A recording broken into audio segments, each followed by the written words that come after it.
Welcome to the Winged Wheel Podcast. Here to talk all things hockey are your hosts, Brad Crisco, Ryan Hanna, and Evan Lobsinger.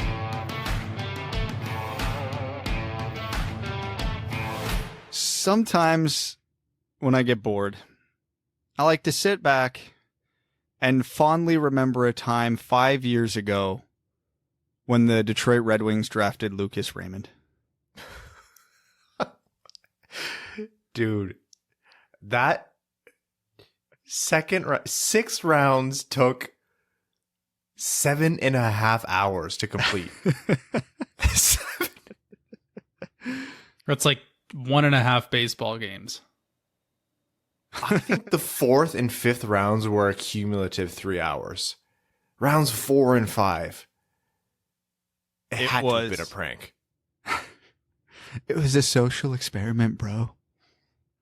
It's just a prank. That was such a slow, arduous, like gradual roller coaster of emotions. Like we had highs and we had lows, and it took days to get between them. Yeah, those last 6 rounds, I really did not care if the Red Wings found and adopted an abandoned dog downtown and then drafted him at forward in the 6th round. I was tapped out. I think they might have. Honestly. Are we sure that they didn't? We should probably go back and start to check. They very well might have. It seemed like they timed a lot of the commercial breaks with one or the pick before Detroit, or right before Detroit's pick, or a pick right before Detroit's pick. So there was no momentum at all. No. I know we've joked about that for years, but like we were all paying attention to that today. They really did time that up. That was infuriating.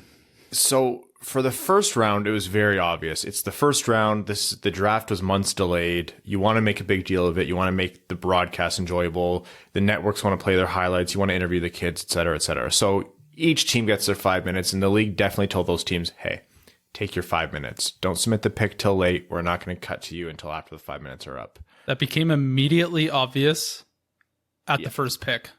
Yeah. I was like, yes.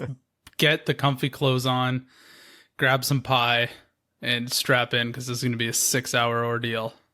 Oh, man. And then by pick like 20, you were like, oh, they're still going to do this. And then on day 2, pick like 200, you're like, who hurt me? And like, why?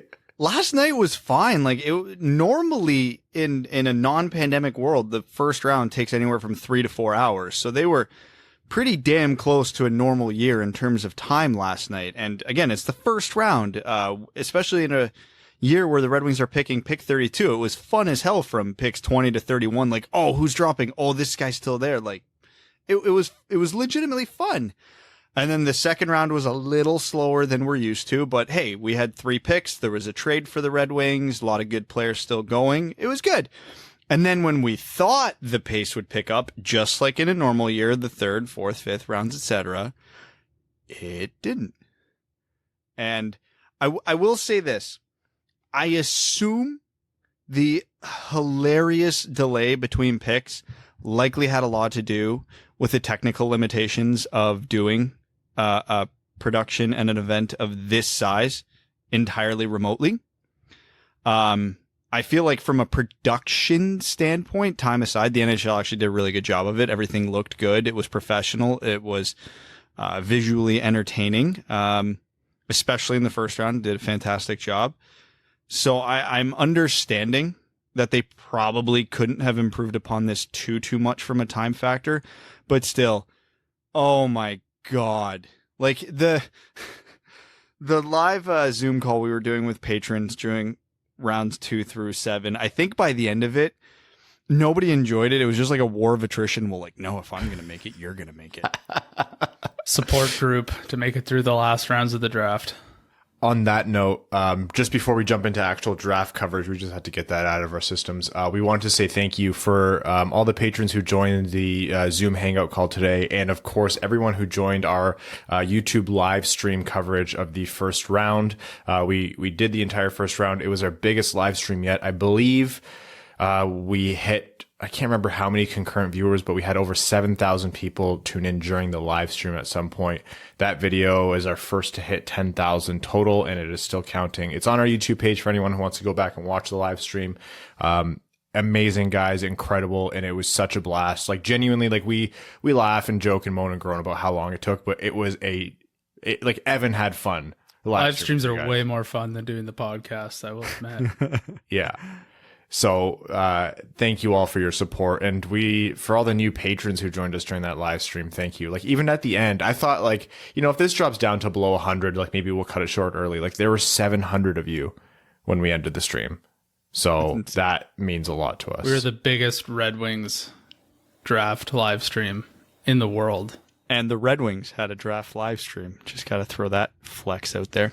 Oh, don't worry, Ryan got mad at me about that. Ryan probably doesn't remember because that was 7 infractions ago. I'm not going to lie, my headphones cut out, so I missed what you just said, but I'm going to assume it was funny. It's for the best. Yeah. Okay, cool. Anything I have to edit out after? No, you'll be okay. All right. Ryan's reading the timestamp. It was a comment on a past inappropriate thing Evan did, not a current inappropriate thing Evan did. Okay. Striptease. Got it. Okay. The 2020 NHL Draft has concluded. The Red Wings have made all of their picks, and we are here to recap it and break it all down for you today. Every Red Wings pick, as well as overarching stories from the first round and beyond in the NHL. So let's start with the good stuff.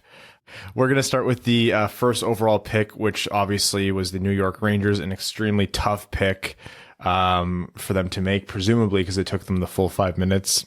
Absolutely kidding. We know why they took the full 5 minutes, but no surprises there. They took Alexis Lafreniere.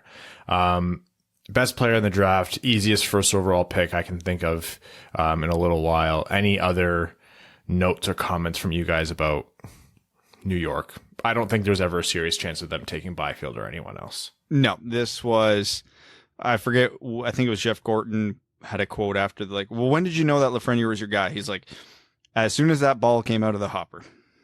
So pretty much exactly what we all suspected. And then after that, which we thought would happen right away, but was about 20 minutes of real time, we thought, oh yeah, then that means the draft is really going to start, because the LA pick is where we started to have some questions about what might actually happen.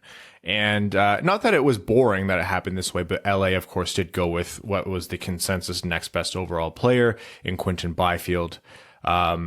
This was it was confirmation because it wasn't certain. A lot of people were really, really heavily favoring Tim Stützle to LA based on what they've heard. There were links drawn left and right. We had the odd person saying Drysdale, but they did end up going with the big centerman in the consensus second overall pick. I mean, this was our first indication in this draft to understand that very, very few real leaks and rumors actually get out of NHL front offices, because we'd been hearing Tim Stützle to LA forever, ever since the draft lottery. And they didn't overthink this. They went with the best prospect available, the highest ceiling, Quinton Byfield. Even though they have a glut of centers, you can always move centers to the wing.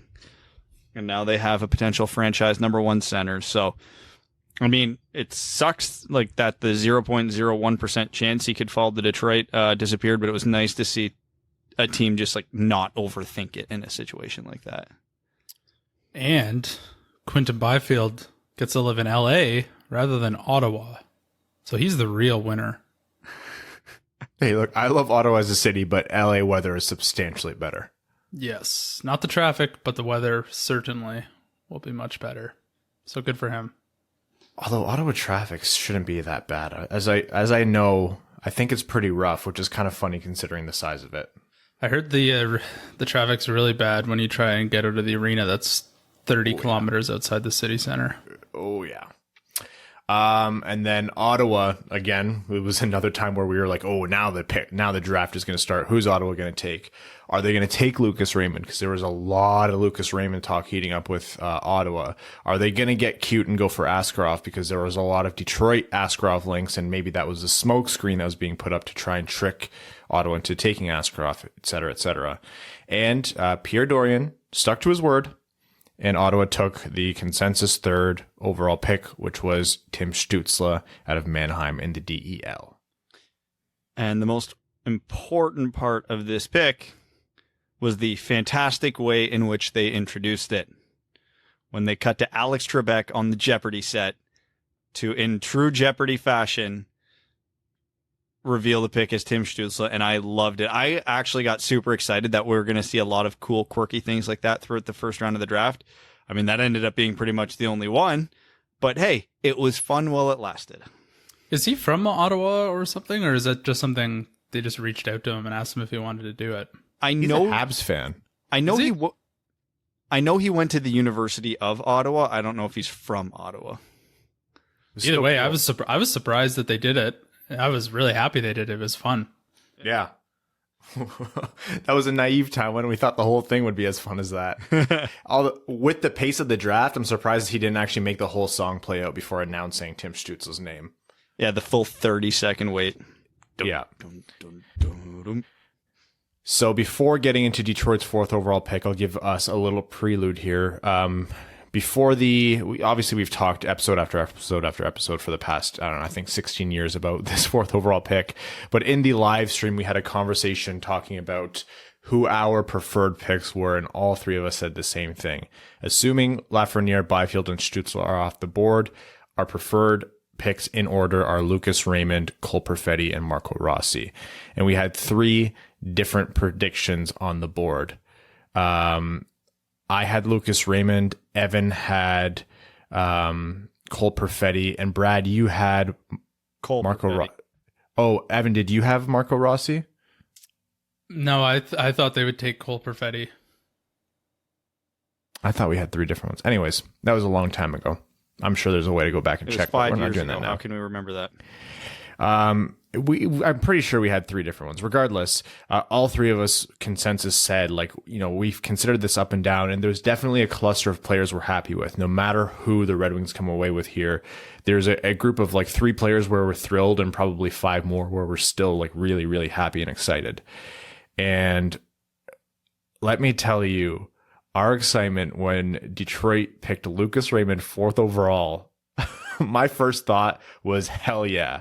And my second thought was, oh man, Max doesn't have to stay up too late writing his article tonight because it's not someone wildly off the board. And my third thought was, wow, this is wildly different than the Cider draft. I mean, I don't think he finished saying Frölunda before I had started my fist pump. We've been on the Lucas Raymond train for this pick for literally as far back as we can remember, going back even into last year. Exceptionally talented, exactly what the Red Wings need. Pierre Maguire thought he might have a chance at creeping into the top 10, and I'll be damned, that crazy son of a bitch was right. He made it into the top 10. Very fortunate for the Red Wings, because again, we wanted Raymond. There weren't a ton of connections, rumors, I should say, from Raymond to the Red Wings. Pronman brought something up the night before. There was a few pieces here and there that trickled out, but it was mostly Perfetti. There was the odd Sanderson rumor and the odd Askarov rumor, as we covered in the last episode. Again, it's Steve Yzerman. He's a vault. Beyond happy to see that it was Lucas Raymond, because he truly was the best pick for the Red Wings there, and he was the best player available there.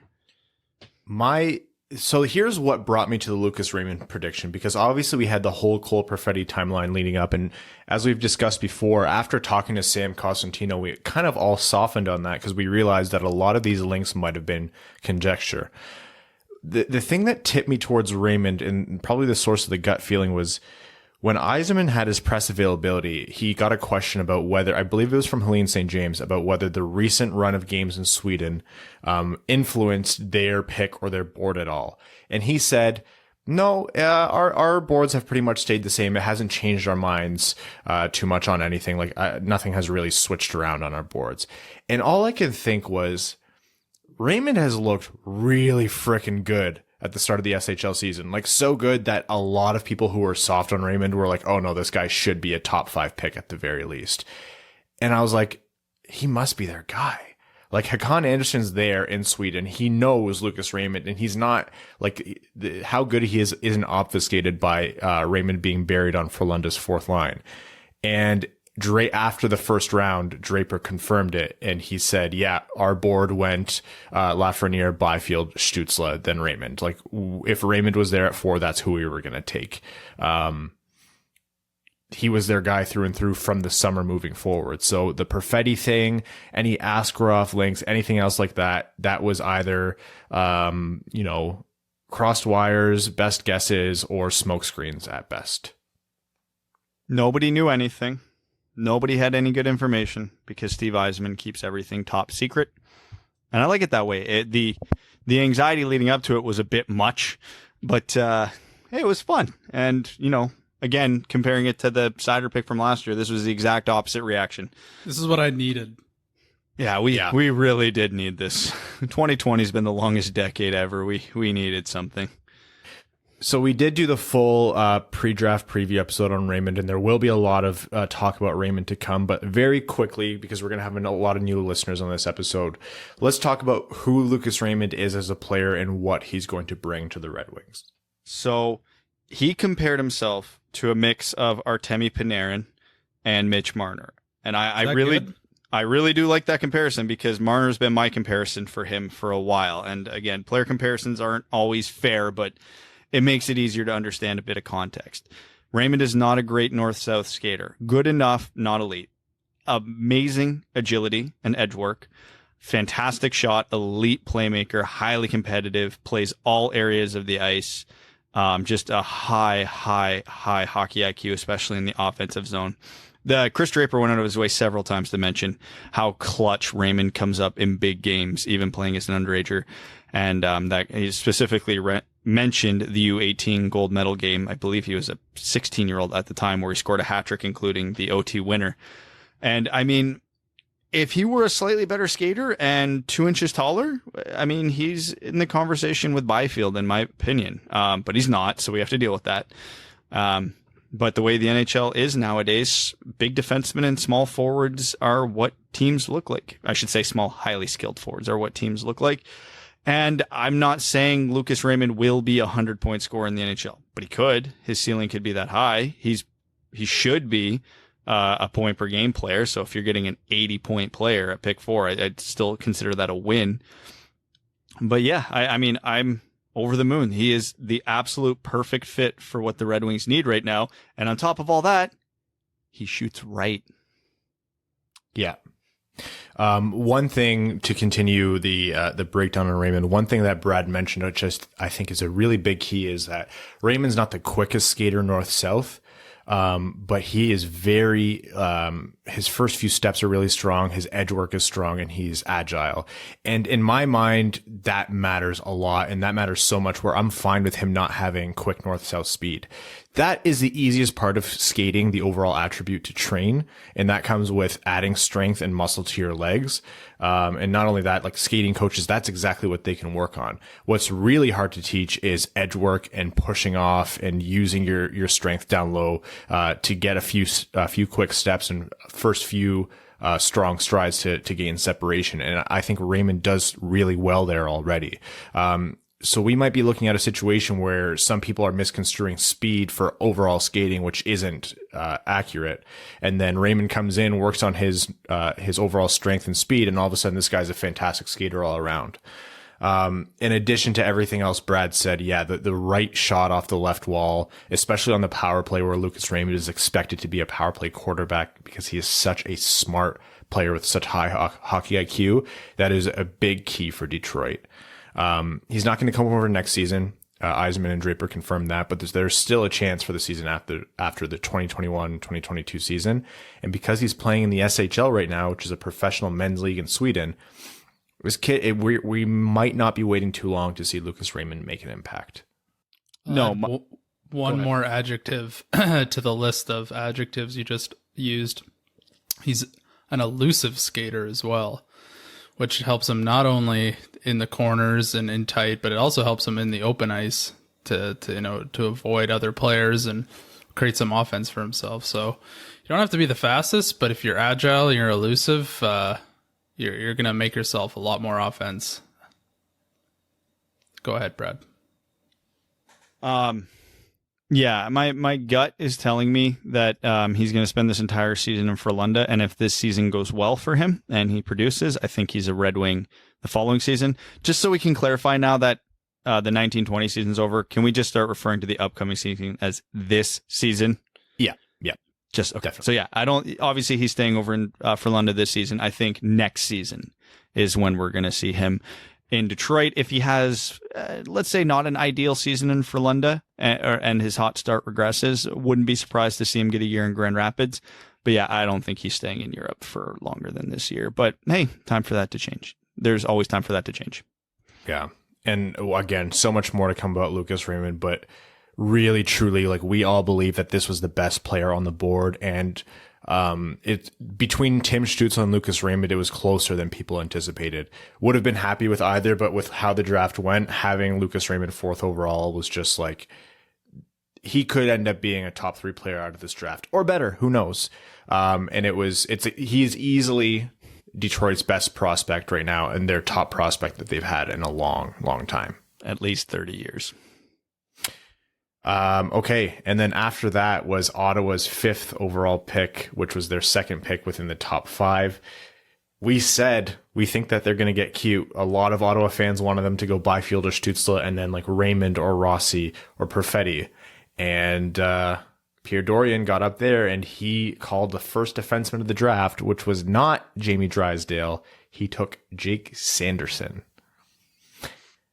Jake Sanderson's going to be a usable NHL defenseman. He's great defensively. I talked last episode about how I've come around on him.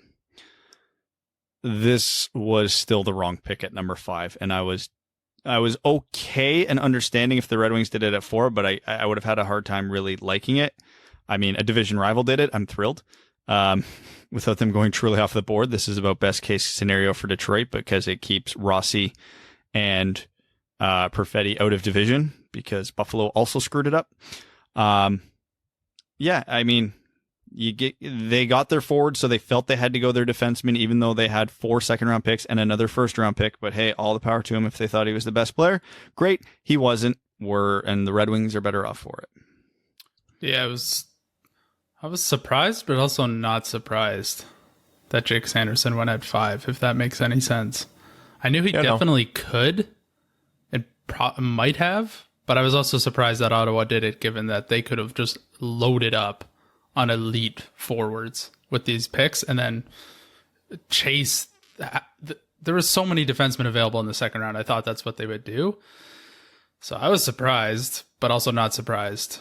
But Jake Sanderson, by all rights, will play in the NHL, I think, for a really long time, barring any bad injuries. Everybody's got a different philosophy, I guess. Glad we didn't take him. Yeah, that was the big takeaway was I'm happy silly season started after Detroit's pick. And look, Jake Sanderson is not a bad pick in the top 10. He's not, like, with how uncertain drafts are, you can say Jake Sanderson is not necessarily a bad pick within the top 5 because you're still likely getting a really good player. I wouldn't have made that pick like these guys said, but that's the strategy Pierre Dorion and the Ottawa Senators want to move with. I still think Jamie Drysdale is the better defenseman to take overall, but who knows if Sanderson's offensive game continues to pan out like it was looking to at the end of the previous season, this could end up looking like a really smart move. I want to add, when we talk about silly season, I think silly season, according to everyone outside of us, was at pick number 4. It seems like a lot of the talking heads were saying that, this is kind of a surprise. I won't say it was a reach, that they were saying it was a reach at 4, but they definitely didn't think Raymond would be the 4th overall pick.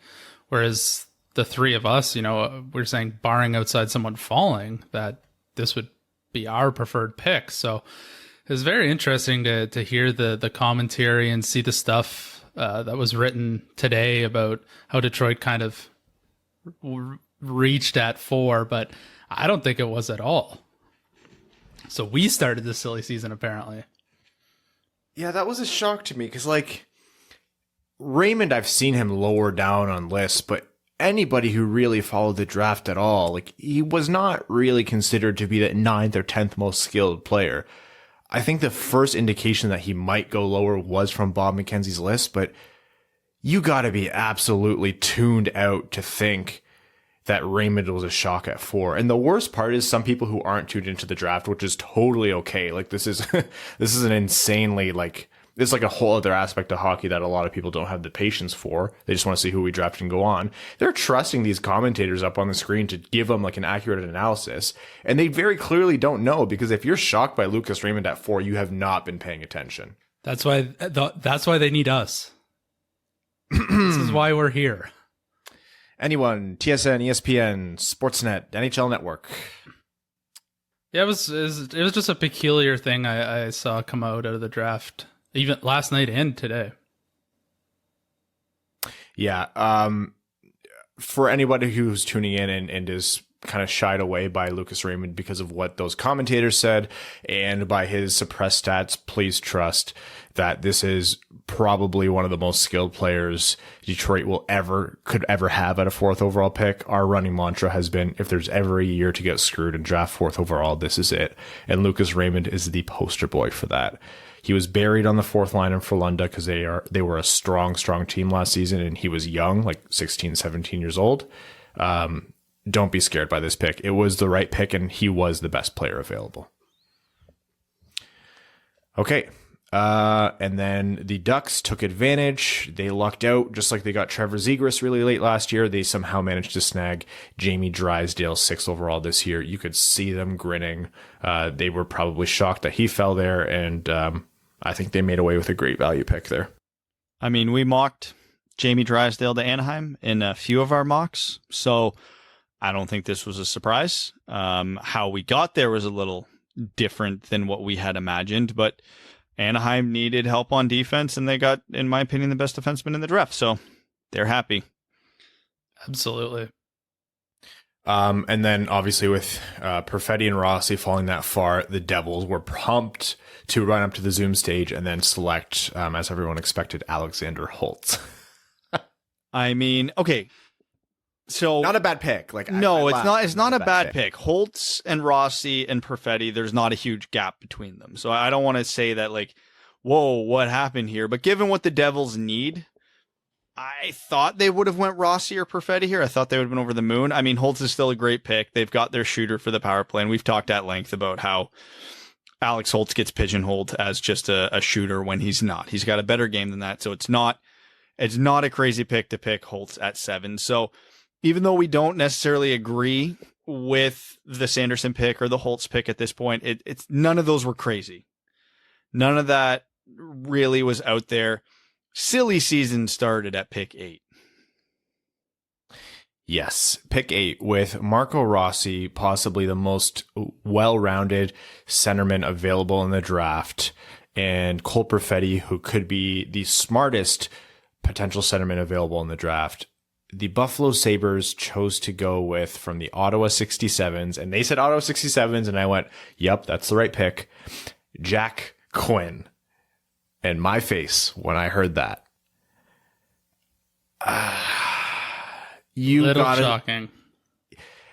And look, we've talked about it. We talked about it so many times. We can zero in on prospects. We can say Lucas Raymond was the best player available. But like what Brad just alluded to with Holtz, like, it's not, the margins are so small between that top class. In my personal opinion, I don't think Jack Quinn was in the class with Rossi and Perfetti and everyone from Holtz upwards. I mean, I would argue we actually did a pretty good job this year of not getting zoned in on prospects like we did the last couple of years. We had our guys, but we were pretty open to many possibilities. And again, it's not like Jack Quinn made the biggest jump in the world. On my rankings, he went from 12 to 8. That's not out of the realm of possibility. It's not where he went, it's who he overtook. Like if he leapfrogged Drysdale and Sanderson because they needed a forward, if he leapfrogged Askarov and Lundell, I get it. I'd be totally on board with those. But Buffalo took Jack Quinn clearly because they believe they needed offense, or else why would you take a forward? And there were two far superior offensive players there in Rossi and Perfetti. And specifically with Rossi, like, the Sabres just traded for a 34-year-old Eric Stahl to help Jack Eichel not be the only usable center on the team. And then they just had Marco Rossi fall into their laps and didn't pick him because Eric Stahl's not going to be there forever. And again, Jack Quinn is probably going to be a very good Buffalo Sabre for a good long while. But man, he wasn't even the best prospect on his own junior team this year. So Minnesota made away like bandits. They did backflips. In a lot of our mocks, we had Minnesota taking Askarov because they have a huge need in net, depending on your feelings, I guess, of Capo Kakinen, I guess. But my God, I don't think us or them were expecting Marco Rossi to fall in their laps because they have a desperate need for centers. And they didn't have to do a damn thing, and they got a top 5 talent right there. Yeah, fantastic pick for Minnesota at number 9. They got a great talent that really shouldn't have been there.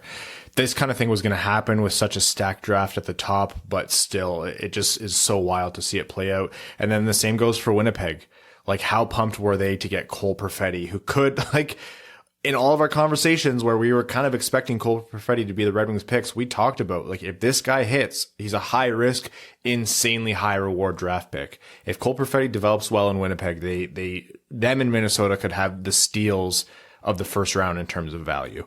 Absolutely. And I compare Cole Perfetti kind of favorably to Mark Scheifele, honestly. So the fact that, and I would argue at this point in their careers, Cole Perfetti has a more well-rounded game than Scheifele did. So he'll have the perfect guy to learn from there. And yeah, I mean, Winnipeg fans got to be over the moon to get that kind of talent at pick 10.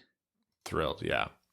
And then the last pick here that we're going to cover like in depth, and we'll just start to kind of go through them and talk just a little bit. Yaroslav Askarov to Nashville at 11. That was kind of like things rounding back into where players were expected to go for a little bit. I mean, for as crazy as we thought this draft might be, this stayed pretty close to script outside of Jack Quinn until about pick 20, which was weird. Like, I mean, don't get me wrong, rounds 2 through 2 and on, it was full fire silly season, which we'll get to. But yeah, like, what was it? We hit one point, I think it was up to pick 14. My top 14 ranked players were the 14 off the board, and never thought in a million years it would stay that close to script. So it was interesting. And I think at one point I had 7 of the 13 picks, like literally right to where I had them ranked. It was weird. In a normal year, that would be damn near impossible to do. But yeah, I mean, I guess with all the extra time and viewings and overthinking of things, teams just said, you know what? Screw it. We're not going to get weird. We're just going to take what makes sense for us. So Askarov to Nashville was a huge possibility, and they were outside of the top 10. They're a pretty deep organization, so they have the room to gamble, and they did. I like it. Like, there's no certainty that Saros is going to be a bona fide everyday starter in the NHL. Pekka is only getting older. They need a goalie in 2 years, and I think Askarov will play in the NHL in a 1A, 1B situation in 2 years. Like, he's already playing in the KHL. The natural transition from there is the NHL. And what better team to come into than a team that has loaded on the back end like Nashville is. So it's a good pick. You know, they filled a positional need that they desperately needed to fill. Yeah. And they're another team who probably had him as a possibility in one of their ideal picks. So again, they're doing backflips. Florida continued with Anton Lundell, adding a big Finnish centerman, again, to follow suit with Barkov. So for sure they were happy. And then Carolina obviously gets a great value pick. They just continue to do so well by picking up Seth Jarvis. Really, really like that pick from Carolina. And I really like their entire draft, honestly. Ken Holland and the Edmonton Oilers went with Dylan Holloway, which was mocked a few times, mocked as in like projected a few times, was kind of the expected range. I know, Brad, you weren't too big on that pick. Yeah, it feels like a Riley Shahan pick to me. Holloway has a bit more tools than he did, but similar type of player at the same time. I mean, is he a centerman? What's that? Is he a centerman? Yeah. Probably. He was drafted as one. But yeah, there were, given Edmonton's need for secondary scoring, I thought they might have went for a guy with a higher offensive ceiling. But then again, none of their current forwards are real strong two-way forwards. So Holloway checks that box. So it makes sense. Again, my theme has always been my preference. Not that there's a wrong thing. My preference has been to take the higher ceiling guy versus necessarily the quote unquote safer pick. But hey, in some scenarios, you got to do it. And I don't hate it for Edmonton. They could have made a worse pick. Yeah. We're getting to that range. We wanted to be able to laugh at Toronto. Brad wanted them to take Braden Schneider because he thought that would have been an overrated pick. I was hoping they'd completely miss, but they did take probably the most talented player left on the board, Russian player Rodion Amirov. So that's, I believe he's a left winger or right? Left winger, which I think was a smart pick by them. Montreal started with defensemen, Caden Gooley, and then Chicago continued to ruin everything nice that Detroit could ever have by taking German Lucas Reichel with pick 17. The Devils, I thought, got good value with Dawson Mercer, 18th overall. Not bad. Range. Not bad. And then the two teams in the within a stone's throw from each other, the Rangers and the Devils continued with Braden Schneider and Shakir Mukhamadullin. Oh boy, I was concerned that the Red Wings would take Mukhamadullin with their 55th overall pick. And he went 20. So that's a reach. And somehow they were saved by Columbus taking Igor Shinikov. Yep. That broadcast after they announced that name was priceless. That was the TV one of the funniest draft moments I've ever seen. No one knew who he was. No, he didn't. He was ranked outside of almost everybody's top 100. The Twitter didn't know what to think of it. The commentators didn't know what to think of it. We didn't know what to think of it. This might be one of the, if not the biggest reaches in first round history, at least in modern history. I mean, there's only one of two ways this ends. Jarmo Kekalainen looks like the biggest genius or the biggest dumbass, and there's no in between. They are either going to look like stars or more likely, yeah, like you said, like it's just not, there's no middle ground. And I'm so surprised because Jarmo Kekalainen is usually so on the ball. And he said something like, when you like a player as much as Shinikov, you have to just take him. But I just cannot imagine another team would have taken him before their pick in the second round or even the third round. There's guys you like in every round at every spot. Like, you could have had that guy 25 years later in the fifth round. Trade back further in the first round even. Tell a team, hey, we'll take an extra fourth round pick. It means nothing. Unless he becomes some absolute superstar that literally no one knew. This is easily one of the worst value picks of all time. Yeah. Yeah, like you 100%. This is even like the Moritz Seider one was a reach at 6.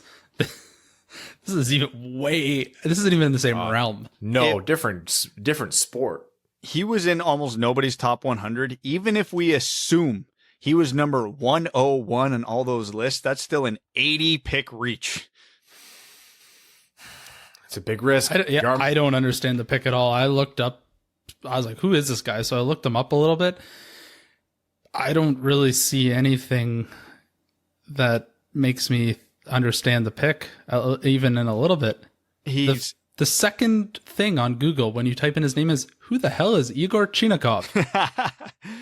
He's had a really hot start in the KHL, so this might be the pick the pandemic affected the most because, hey, recency bias. Maybe they were watching him and they're like, hey, this guy's pretty good. So who knows what the rest of the draft would have looked like had this draft happened in June.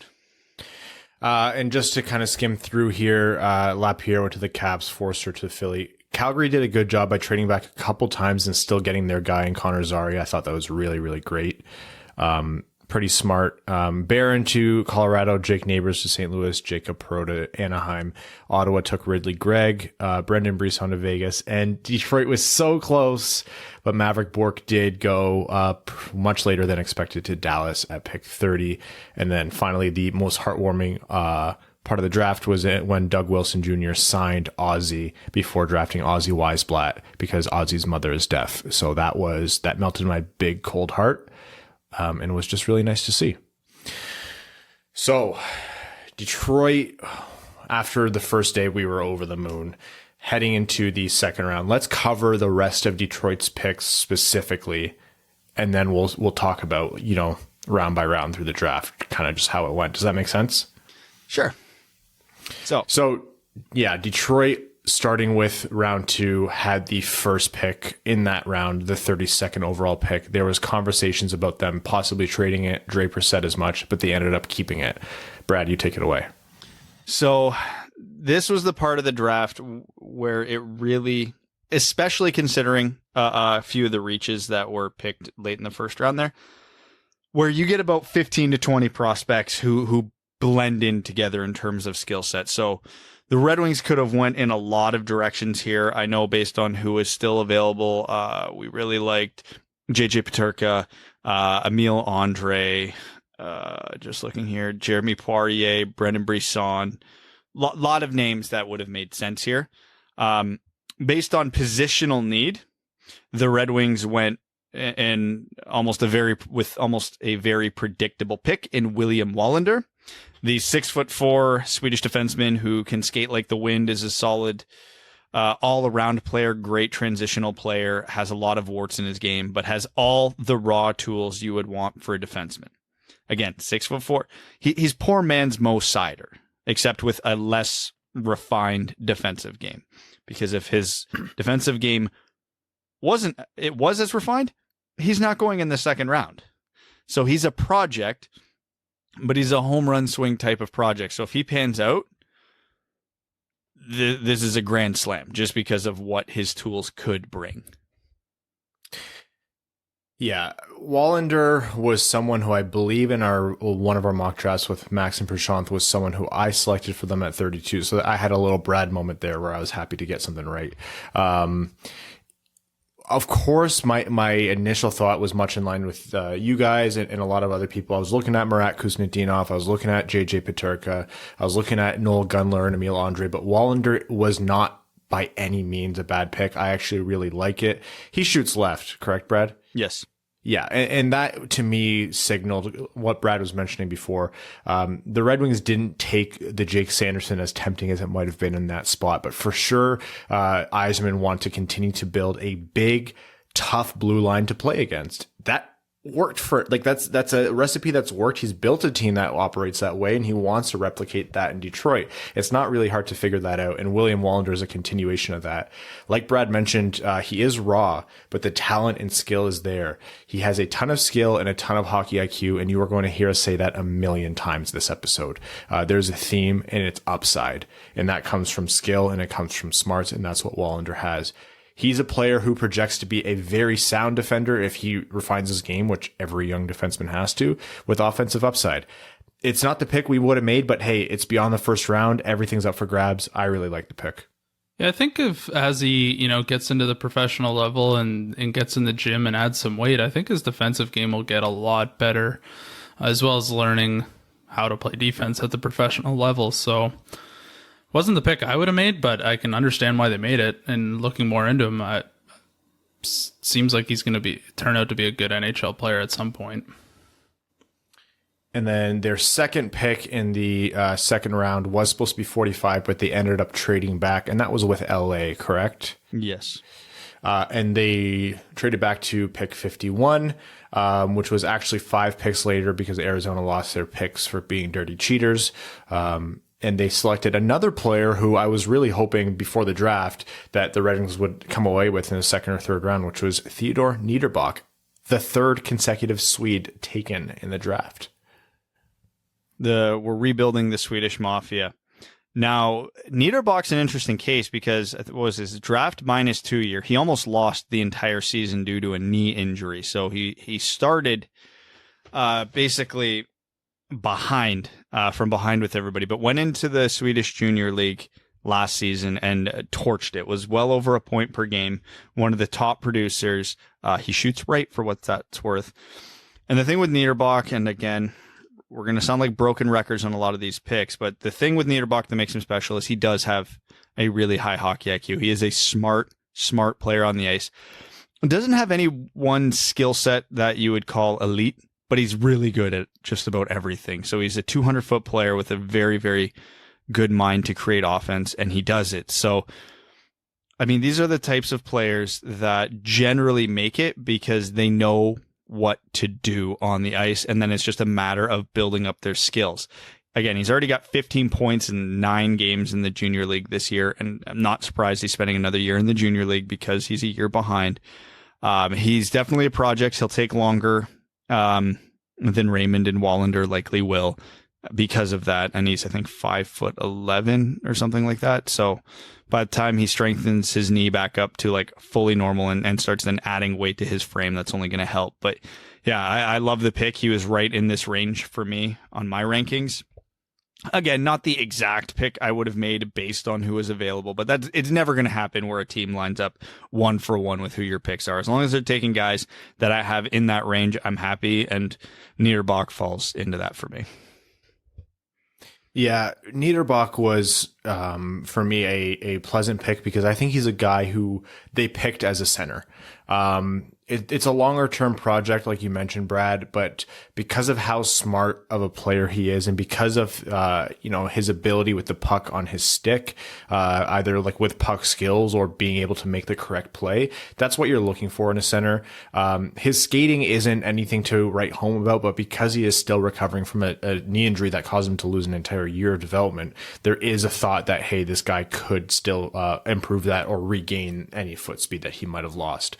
So he slots in as one of Detroit's most important center prospects in my mind, and I'm not coming off that until Detroit says, no, we're treating this guy as a winger. Again, another pick where I like the guy. I was hoping they would take him, and happy that they were able to trade back and still get someone of his caliber. Yeah, it wasn't the pick I would have made at that spot. I think I was probably leaning more towards Emil Andre at that time. But maybe they thought they could get him with the next pick. But I guess Niederbach can play wing if need be. Obviously, the knee injuries kind of hurt his development a little bit, and that's probably why he's ranked where he was. He's not a great skater, but that's probably all related to his knee injury. I think it's considered basically like a severe joint inflammation that required surgery. So I don't really know him that well, so I trust the experts on this one. So if they like him at that pick, then by all means. But with Emil Andre sitting there, I thought that would have been really great value. So maybe after we're done covering each round of Detroit's picks, we'll talk about what happened in that round, just to give people some context, because I think it's important to talk about where Andre ended up going and everything like that. Don't remind me. Detroit's third and final second round pick was 55th overall, and that was very cool hockey name, Cross Hanas, from the Portland Winterhawks in the WHL. Cross was a guy who is known as an incredibly skilled player. Again, another good thinker, a good offensive mind, a high hockey IQ player. Again, Yzerman is going for all upside with these picks. Shoot for the stars. He's a guy who, Corey Pronman, I think, was the one who mentioned he's not the best skater and sometimes he's not the best off the puck. So defensively, he's not a guy that you're looking to, but in terms of offensive ability, like he just dominates his peers. And that's what you're looking for with a young guy. He's not, he wasn't my preferred pick in that spot, but I also stopped caring about preferred picks in those spots in the second round because of how much the board opens up. He has high hockey IQ. He is talented with the puck on his stick, and the upside is massive. It's a swing for the fence, and that's what I want in the second round, so I'm happy. Yeah, and he's unlike a lot of the forwards that the Red Wings ended up with. He's a big player, too. He's got a lacrosse goal to his name in the WHL. That's fun. Where's number 71, so we're going to have to talk to him about that.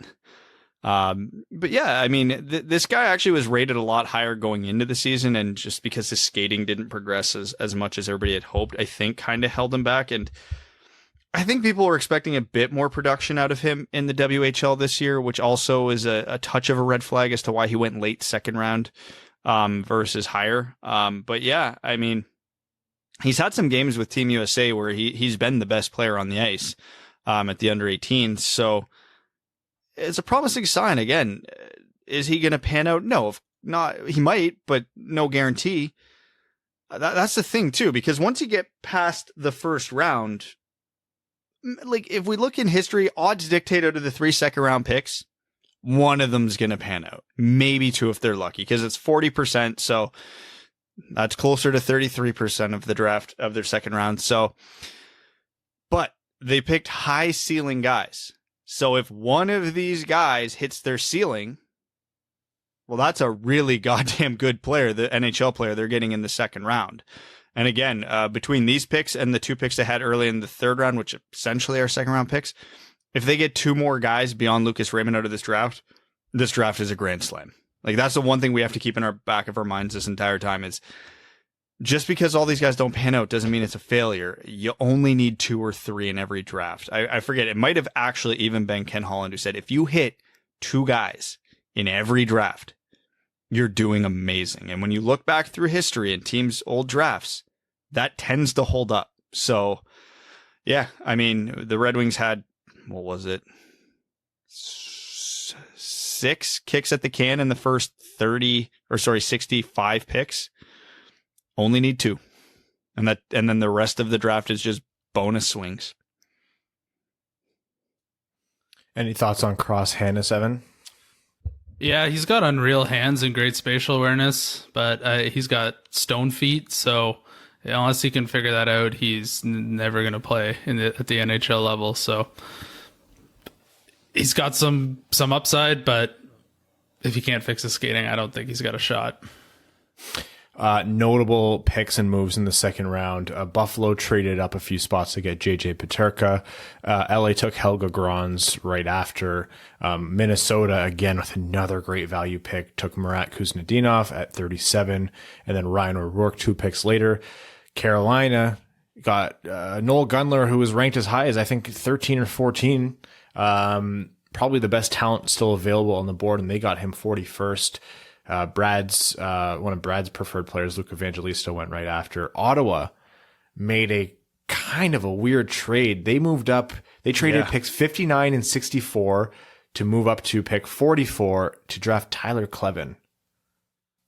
Bold of them to find a defenseman who is almost completely incapable of offense. That's he's Jonathan Ericsson. That's who Tyler Klevin is. A better skating Jonathan Ericsson, because he's big, extremely physical, better defensively than Jonathan Ericsson. But yeah, it brings 0 offensive game. I don't think they needed to trade up to get him, and to trade up 2 spots or give up 2 picks to a division rival to do it is something.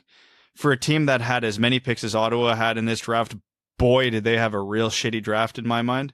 I mean, they're going to walk away with some good players, but they had 7 picks in the first 2 rounds, and I think I liked 2 of those picks. So relative to where they were picked, obviously, but yeah. And then Toronto ended up with 2 great players out of the 2 picks Ottawa gave them. So thanks for nothing, Ottawa. Other notable players taken: Emile Andre went 1 pick before Detroit, 54th to Philly. Jan Mysak went 48th to Montreal. We need to talk about that pick. Oh, because who did they take right before that? Luke Tuck. So they took Tuck and Mysak back to back. I am convinced Bergevin is a troll. He's shitposting. And those were the notable second round moves. A lot of those guys were notable because those were players that a lot of Red Wings fans were targeting. So obviously that's the range they're going to go. The third round started off in a very pro Brad Crisco way, a guy whose praises he has been singing for a long time. Local to us with the Kitchener Rangers, they selected their second of, I believe, 5 defensemen, which was Donovan Sebrango. Big fan of Donovan Sebrango. I had him as a second round rank.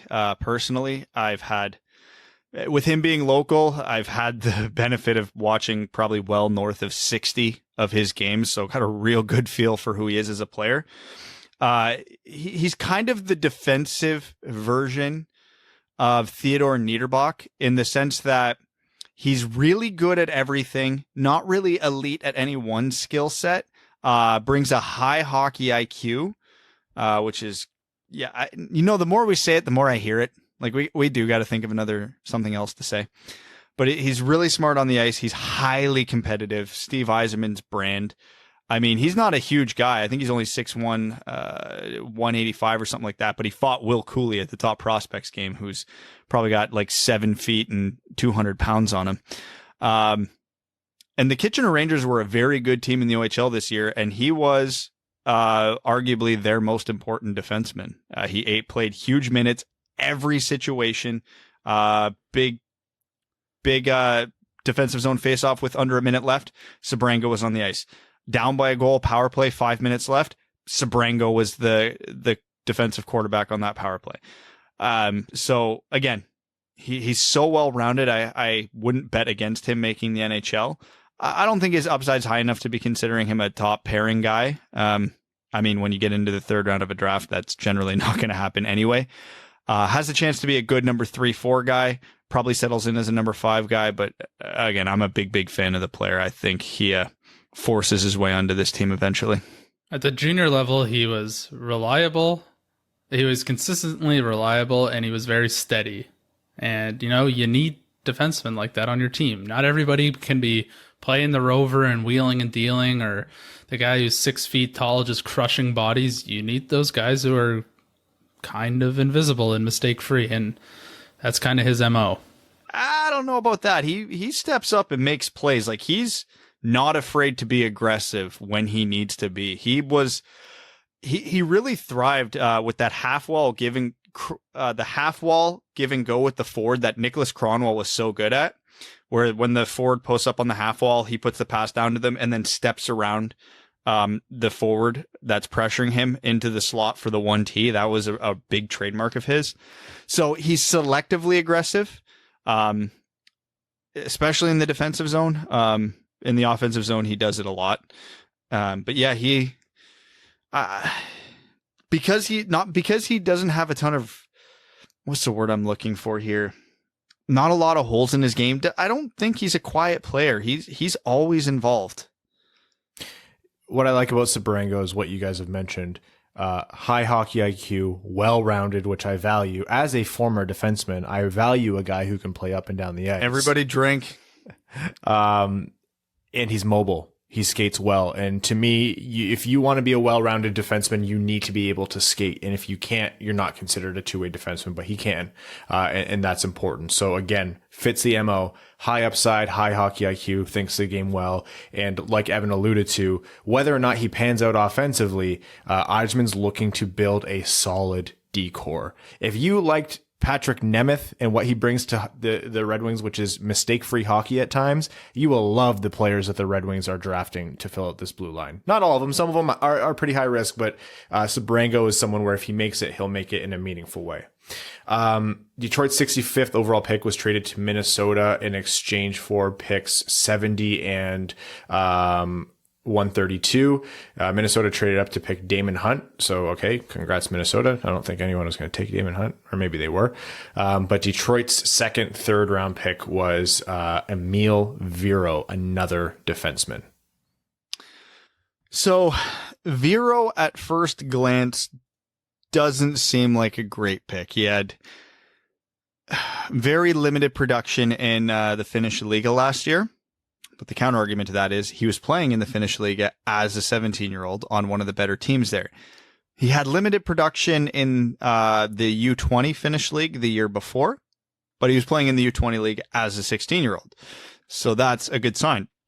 A lot of scouts are really divided on him. Some say this guy has first-round potential. Other people say this was a bit of a reach for him. The lack of production concerns me. There was actually a GIF going around where it was a beautiful play between William Wallinder and Theodor Niederbach, where they connected for an unreal goal. And Viro was the defenseman that Niederbach walked. So that put a damper on that GIF after it was floating around. But Viro's been punching above his weight class basically it seems like his entire hockey career so far, which might explain the lack in production. I mean, it's easy to forget that in 40 games in the Czech League in his draft year, Filip Hronek put up a grand total of 4 assists and 0 goals. And Vero put up 0 goals and 3 assists in the Liga last year. So I am cautiously optimistic on the pick. Again, not based on who's available, not the player I would have picked here. I think he was in reasonable enough range, and a lot of people had him ranked higher than this, so it wasn't crazy at all. So, I mean, and the Red Wings are building from the back end, so the fact that they drafted a lot of defensemen shouldn't shock anybody. And again, between Sebrango, Vero, and Wallinder, you only need one of these guys to pan out here, or to be, again, to really, really cement the position here, because they already have Johansson, they already have Tuomisto, they already have Cholowski, they already have McIsaac, they already have Seider. Again, they're shaping up really, really well in the future. And again, hey, maybe Vero has Hronik syndrome here, and we're going to be over the moon in a year or two with this pick. Vero needs to add size in a big way. I think he's like Ryan Hanna weight. Well, pre-COVID Ryan Hanna weight. Yeah, I was going to say before quarantine, maybe. Before quarantine weight. And I think that is one of the detriments to his game progressing to the North American style hockey. He'll just get run over, and until he adds that weight, I don't see him coming over. But when he does, I like the upside that this guy has. I watched a little bit of his highlight tape with the 2 hours between picks. I was impressed, and I think this is the kind of, well, I'll say the cliche thing again, the home run swing that you take with these picks. I like his skating a ton. Yeah. Boom or bust. That's what Vero is. Phenomenal skating. So much of this is masked by whether, he's just a young guy playing with, in a professional leagues, or maybe he's just relying too much on his skating. I don't mind them taking the swing. I don't know how much I would bank on him panning out, but if he does, like Brad said, it could turn out in a big way. And yeah, like, he is a great skater. So that, happy with the pick. And for what it's worth too, just looking at elite prospects, he was ranked as high as 32 and as low as 86 by the 7 outlets elite prospects posts.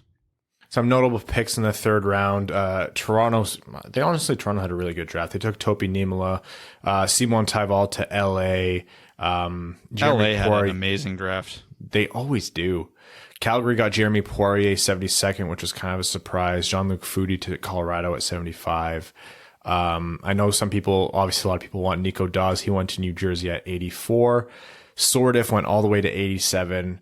So yeah, a little bit of a lot of names dropping down there. But yeah, through Detroit's picks through Vero, I was like, even if this wasn't my preferred pick, I understand the reasoning and I like it.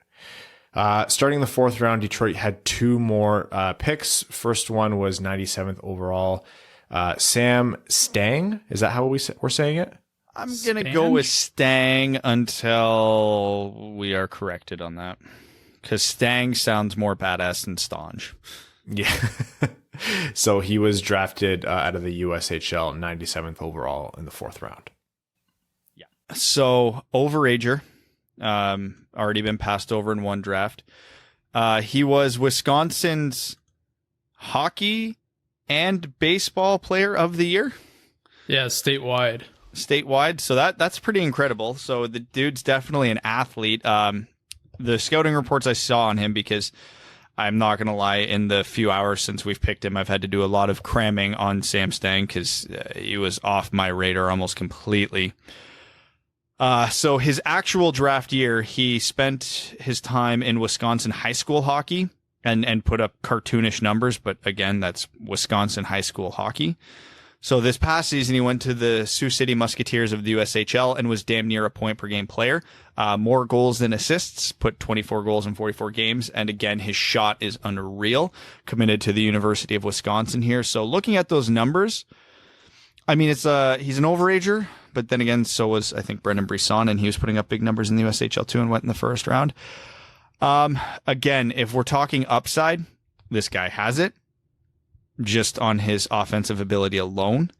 So, hey, he shoots right as an elite shot. So maybe he becomes our second power play solution on the left half wall in years from now. But again, he's going to need a few years at Wisconsin at least.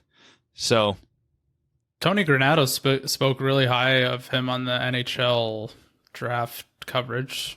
So I knew nothing about him. And I mean, he's not going to dump on his own player, but that's all I need to know at that pick. Although Brandon Coe going next made me sad because that's a guy I'd earmarked forever at that range. So yeah, that was the Evan pick right there. That was the Evan pick. Yeah, like you guys, this is the first one where I was like, I don't think I've watched a second of film on this guy, but Corey Pronman was someone I relied on, and he described him as, like Brad said, a sniper, an elite shooter. Like his shot grade is through the roof. So yeah, if you can get a high skill attribute like shooting that far in the draft, all for it. And he's going to be with Wisconsin, which is a great college program. So yeah, I don't mind that pick at all. Brandon Coe going right after was, Zayd Wisdom went a few picks before, which I'm sure Brad was really disappointed by. But that was also the Detroit. Philly got that pick from Detroit for Adam Ernie, I think, right?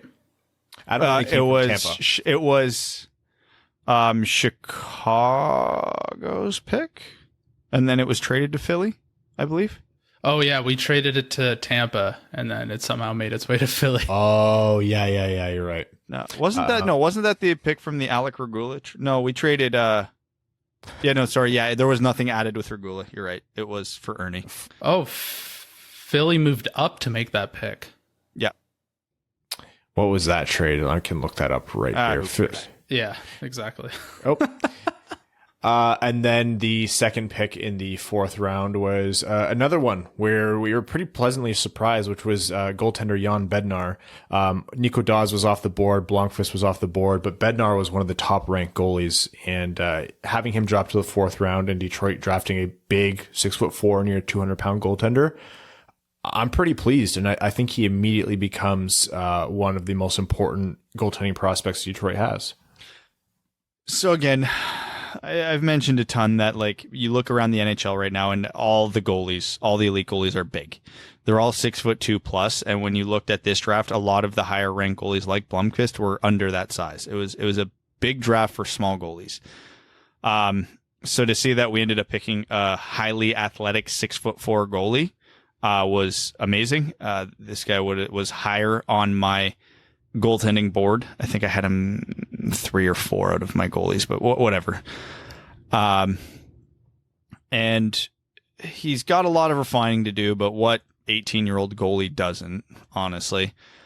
I'm trying to think what else on him, because the scouting report was he's inconsistent. He has some games where he absolutely could steal it, and then he has games where he kind of melts down. But much like Emil Viro, he's been punching above his weight class for a couple of years now because he's been playing with men. So at first glance, his numbers don't look overly optimistic. I mean, he put up, what was it, an 884 in the Czech league this year? But again, that's the Czech top league against men. So he's only 17. So playing in any top league as a 17-year-old and a goalie is pretty indicative of the talent that he does have. Yeah, like you look at his stats from when he played against his peers, and he put up very good numbers. It was just when he went to the Czech League. He is coming over to North America this year, supposedly to play with Katie Bathurst in the QMJHL. But with what's going on in the QMJHL right now, who the hell knows what's going on with that? He might end up staying over there or going back. I don't know. He doesn't have any stats in the Q this year, so I'm actually not sure. He's the definition of a project. Like, oh yeah, he's got the raw tools there 100%. He's got the body. He just needs to get over to North America and get with a North American goalie coach to really start to refine his game. I mean, a lot of the things we're saying about Bednar right now are the exact same things we were saying about Petrozelli when we drafted him. Exactly. It Big, seems like every highly athletic like needs to be refined. Yeah. And for me, it's like, if you're going to get a goalie that late, you're not going to get an Askarov. So if you can get a guy who checks the big box and checks the athletic box, bam. It'll be interesting to see if he is the Czech Republic in the World Juniors this year? Yeah. So it'll be interesting to see if he makes that. I would assume he makes that team. Be interesting to see how he plays against his peers at that tournament. Yeah, it looks like he's played a lot with the Czech U18 team, so I would imagine that they're familiar with him at the international stage. Detroit's next pick was in the 5th round, which was another defenseman, Alex Cotton, another right-handed defenseman, 6'2", and was kind of surprised looking him up because, again, another guy I wasn't terribly familiar with. Right-handed shooter. He had 20 goals and 67 points in 63 games last season, but it was as an overager, which probably explains the big jump in his point production from before.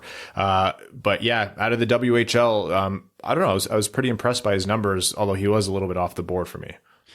Yeah. Again, Alex Cotton was another. I did not pay very much attention to overagers in this draft at all this year. So when we selected a couple of them, that was a little annoying. But Alex Cotton's jump year to year here was remarkable. So in his first draft year, he only had 2 goals and 11 points in 54 games with Lethbridge in the WHL. And obviously Lethbridge tends to be the lowest scoring of the 3 CHL leagues, but still 11 points in 54 games is nothing. That's not a prospect you get excited about at all. And then he comes back the next year and improves his point total by 56. He went from 11 points to 67 while only playing 9 more games, and he hit 20 goals. That is remarkable. I mean, one of the reasons I was big on Luke Evangelista was because of how rapid his development was, and that is generally a good sign. So I think Alex Cotton fits into this category of, you're in the 5th round. Take a gamble on this guy. Let's see if there's still even more room to grow, because if there is, this is one hell of a player. And if it's not, oh, well, it's a 5th round pick. Who gives a shit? So, I mean, I like the mentality that the Red Wings took over this entire draft of picking the high ceiling guys, and he fits that to a T. Yeah, I didn't know who this guy was, and to find out he scored 20 goals as a defenseman,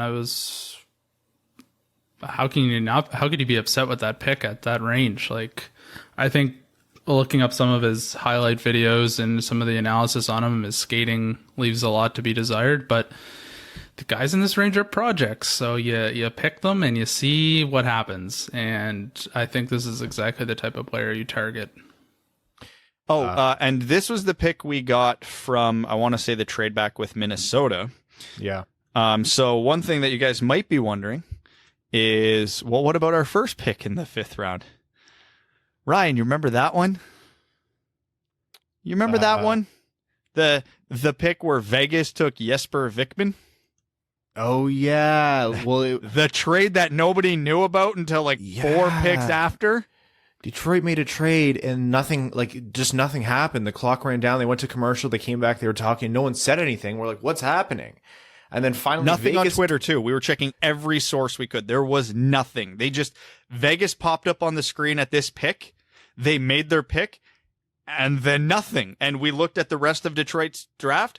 No more picks added. We had no idea what the hell was going on. Did we trade it for a future pick? Is this part of a package that we're taking to retain Marc-Andre Fleury's salary? What the hell is going on? And a bunch of picks went by, and a bunch of picks in this was 10, 15 minutes. Yeah. So it was utter confusion. 2022 4th for this year's 5th round pick. So it was a pick two drafts from now. So obviously Detroit didn't have anyone in that range that they cared about. So they decided to give 2 years from now Steve Yzerman a favor. Does Vegas hate Marc-Andre Fleury that much that they sign Leonard and then move up into the 5th round to take a goalie? Yeah, they're signaling something there. In the 6th round, the Red Wings took another pick I wasn't really expecting, which was son of Adrian Aucoin, right? Yeah. Kyle Aucoin, defenseman out of Tri-City in the USHL, and is committed to Harvard for the upcoming season, I believe. That guy doesn't need to play in the NHL if he's going to Harvard. Well, he's already going to Harvard because he's a hockey player. Unless he got into Harvard on academic merit, in which case. Does Harvard let people in if you don't have the academic marks? I don't know. Yeah, you hit a threshold, but they bring in athletes just like any other league. The Ivy League, I'm sure, has a higher standard, but still. I don't have a great read on Kyle Aucoin, I'm not going to lie. Yeah, neither do I. So let's just leave it at this. In the USHL with the Tri-City Storm, he played 48 games, put up 13 points, and was a -7. Let's not spend too much time on Kyle Aucoin. If he pans out, it'll be after a long college career. Yes, he is likely going to need the full 4 years, and hopefully the Red Wings saw something everybody else didn't.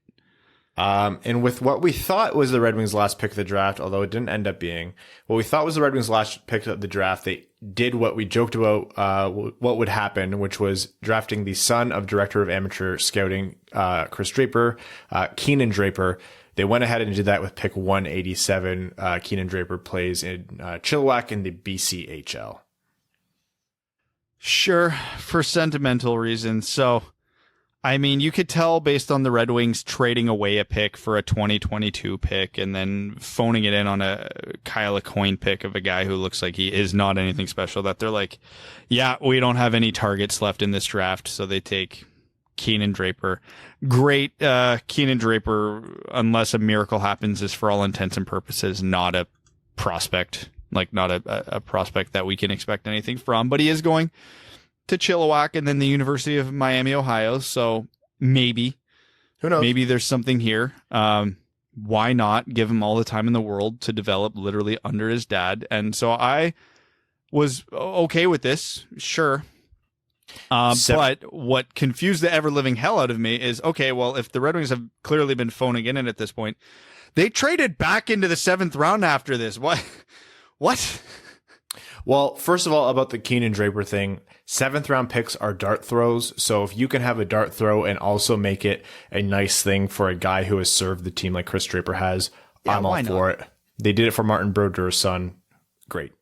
Why not? They traded, but we had turned off the Zoom call. I was getting ready to like rest, have dinner. I was already asleep. I was already on the couch napping.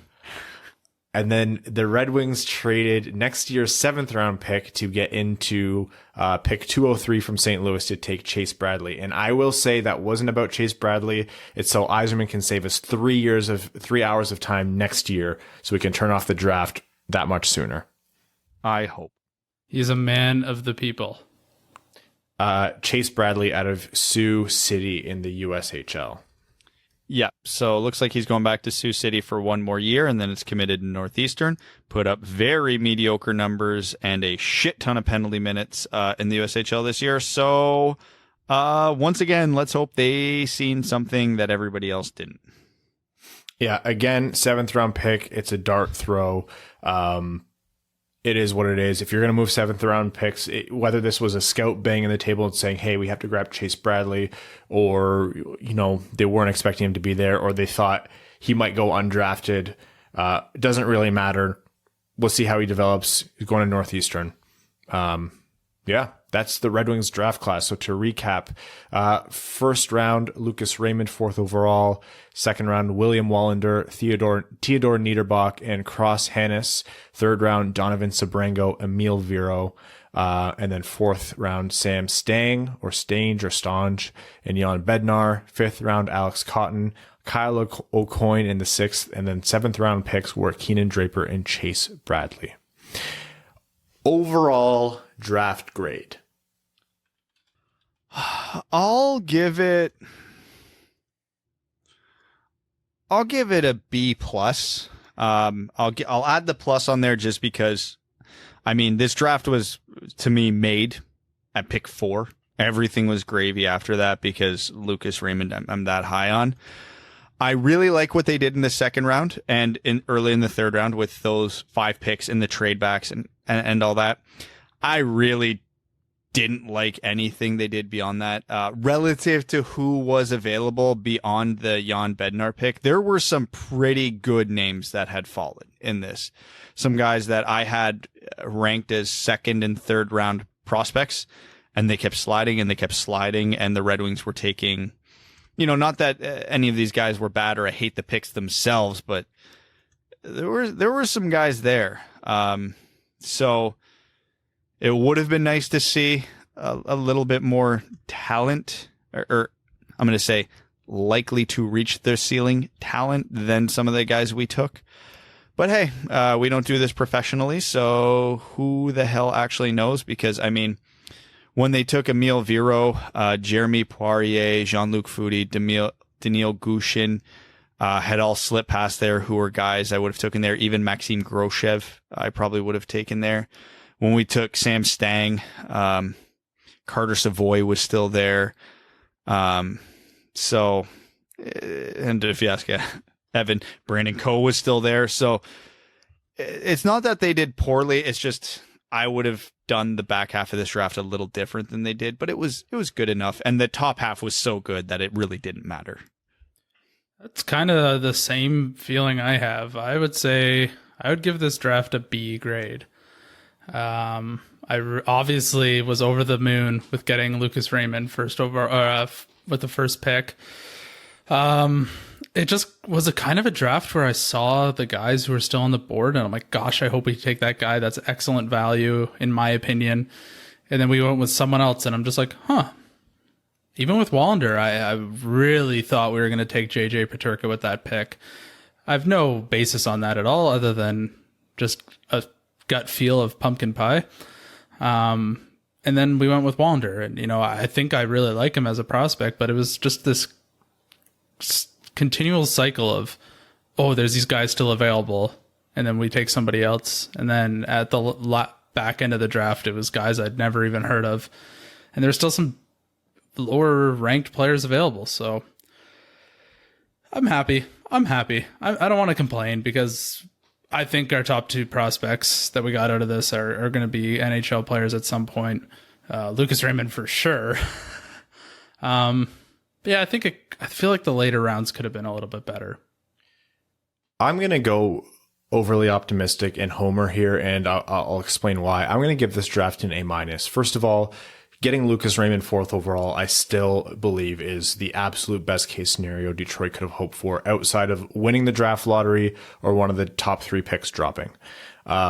I think they nailed that one. They didn't galaxy brain it. They took the guy with the most talent where if he pans out to who he could be, he genuinely shaves years off this rebuild.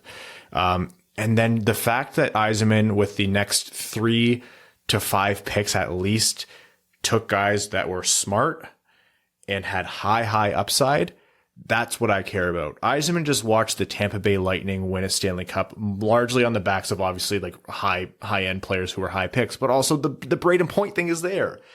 He wants to capitalize that. He wants to take on a guy where it's a swing for the moon. He's trying to knock it out of the park.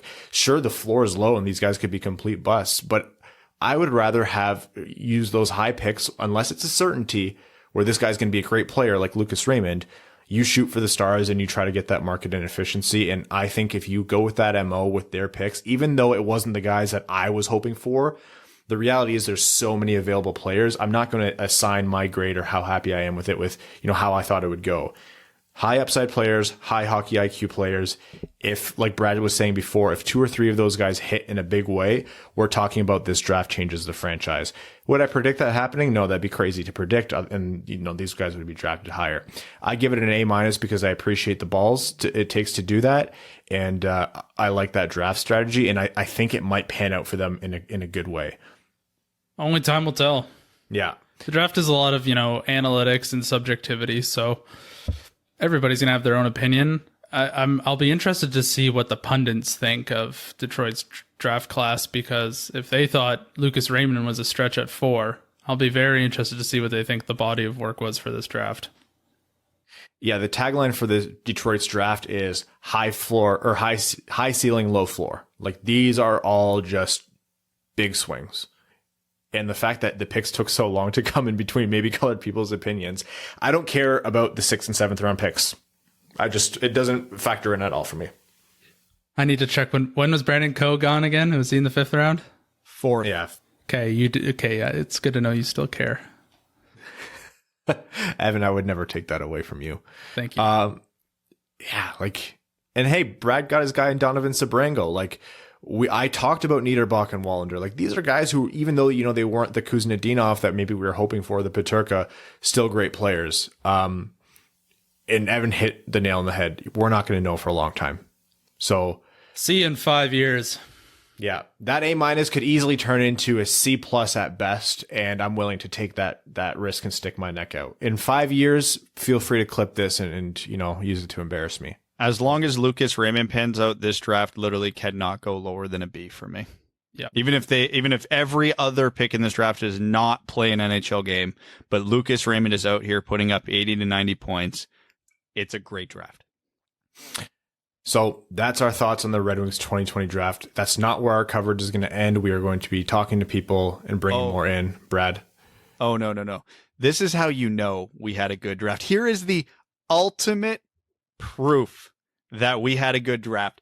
We are now almost an hour and a half into this episode, and we haven't even mentioned the Abdelkader bombshell. Exactly. When did that happen? Yesterday. I don't even know what day it is. Yesterday, so 6 years ago. So that is our coverage of the Red Wings 2020 draft. There's going to be more about that to come. We have people coming on the show to talk to us a little bit more about it, and we'll be going a little bit more granular and in depth with these players as they develop in the Red Wings system. Overall, let's talk winners and losers in the 2020 draft. Damn it.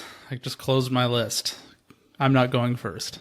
I'll talk about one for me that stood out. The Minnesota Wild, I felt, had a fantastic draft.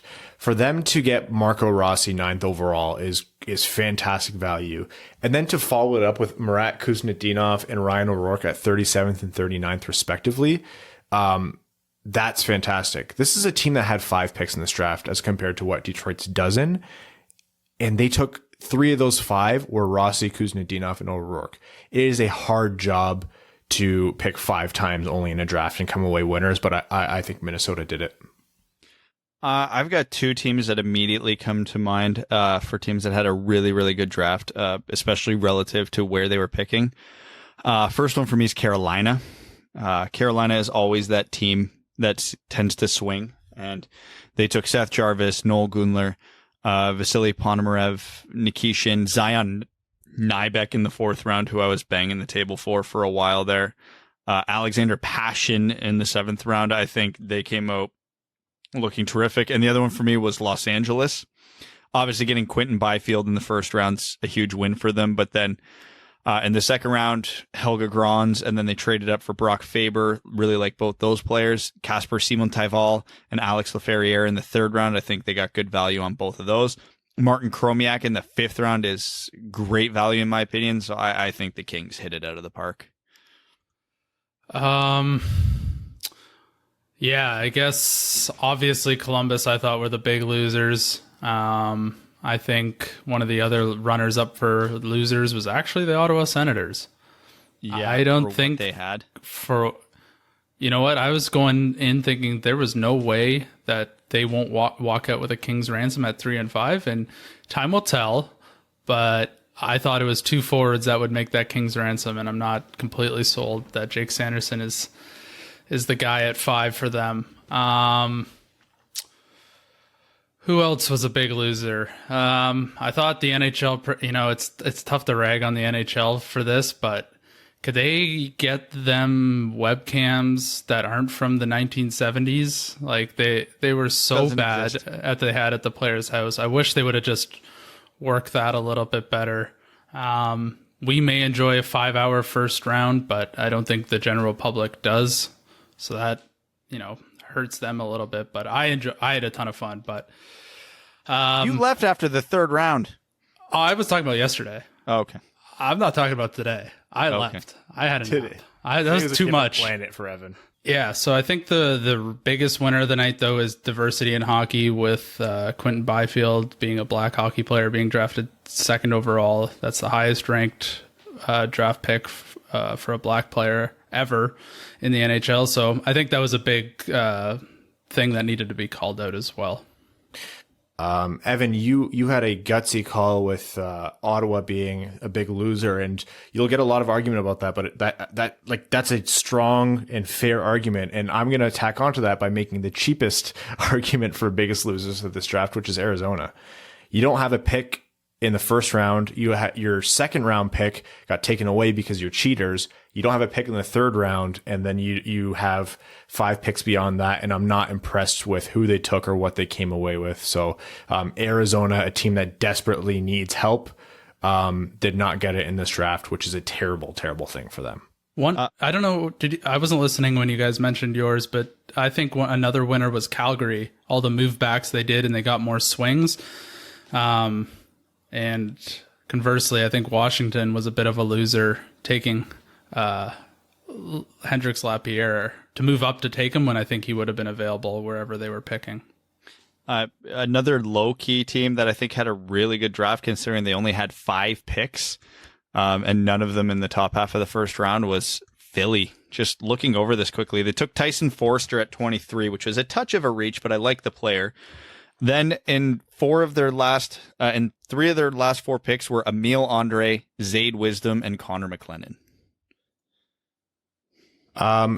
One last loser for me, a team with 5 picks in the whole draft who could have leveraged their 21st overall pick if they were set on Igor Chinakhov, was Columbus, the Columbus Blue Jackets. If they were set on Chinakhov, what they could have done is traded that first pick for multiple other picks and replenished their draft stock and still taken their guy later on, which they almost definitely could have done. Unless something comes out that says, the team after them that was ready to take him, I think Columbus missed a big opportunity in terms of replenishing their draft stock. I think they took a huge risk that I don't quite understand in taking that guy at 21 and leaving a lot of talent on the board. This could come out, like we said, where Jarmo Kekalainen is brilliant, but at the same time, I think they kind of crapped the bed here. I mean, if you want a good laugh, go look at Boston's pick. I haven't heard of a single player they took. Not one. Yeah, I always get... Yeah, go ahead, Ryan. I always get, I always insult Boston, then they end up winning the cup next year, so I'm not going to do that. Why not? Yeah, I'm just trying to pick up who Columbus drafted. I have never heard of any of the people they drafted. Yeah, and then Boston had Mason Laurie, Trevor Kuntar, Mason Langenbrunner, who we only know because of the name, and then Riley Duren. 4 picks. Ugh. That's our 2020 NHL Draft recap.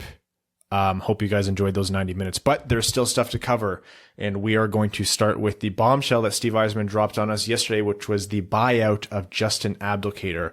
Brad and Evan are going to take that away while I run real quick. All right, so this kind of came out of nowhere.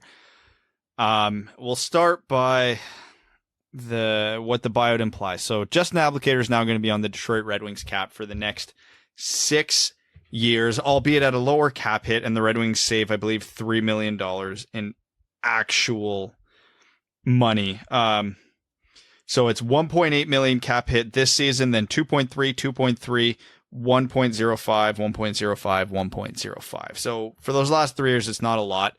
I know I've advocated on this podcast that Abdelkader shouldn't have been bought out this offseason. I would have waited till next. That way there's only 4 dead cap years on it. But someone on Twitter made a great point. They're like, well, it's essentially 5 dead years versus 6, because he still would have been a burden on the Red Wings cap this year either way. So that made sense to me.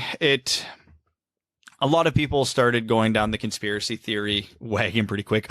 Is this them freeing up cap space to make another big move, to sign a big free agent, to bring on another big dead contract?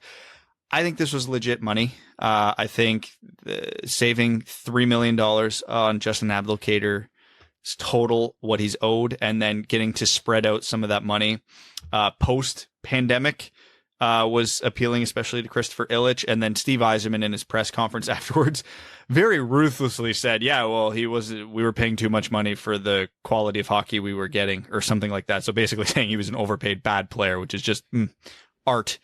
But so the move made a ton of sense to me once I really let it digest. I mean, sad to see Justin Abdelkader, the person, go.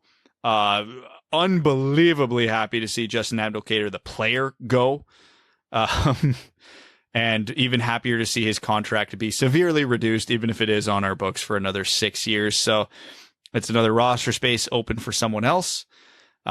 Steve, first major piece in Steve Yzerman retooling this roster this year. We're going to get in greater depth on that in a bit, because there was even more carnage in Steve Yzerman's wake over the last 2 days. But yeah, so I mean, it's a good move. It sucks that such a popular player like Abdelkader's tenure ended so horrendously. But again, it's not Abdelkader's fault. It's Ken Holland's fault. And here we are. Yeah, it made sense from almost every perspective. The financial sense, like you said, makes sense to me. Cut slim or tighten the purse strings in a down upcoming financial years due to COVID. Makes sense from a personnel perspective. This makes training camp a little bit more competitive because there's one more roster spot, although I think it's Svechnikov's, but it makes camp a little bit more competitive. Makes the team better. I hate to dump on a guy as the door closes, but it will make the team better.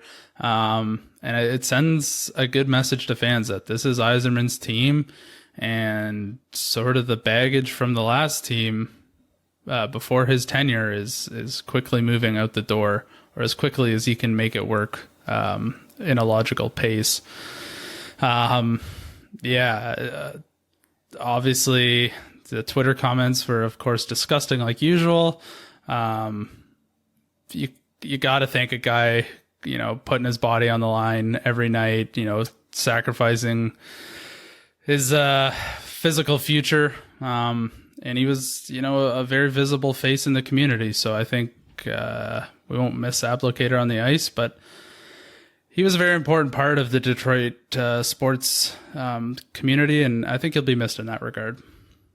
Yeah, you guys hit that perfectly.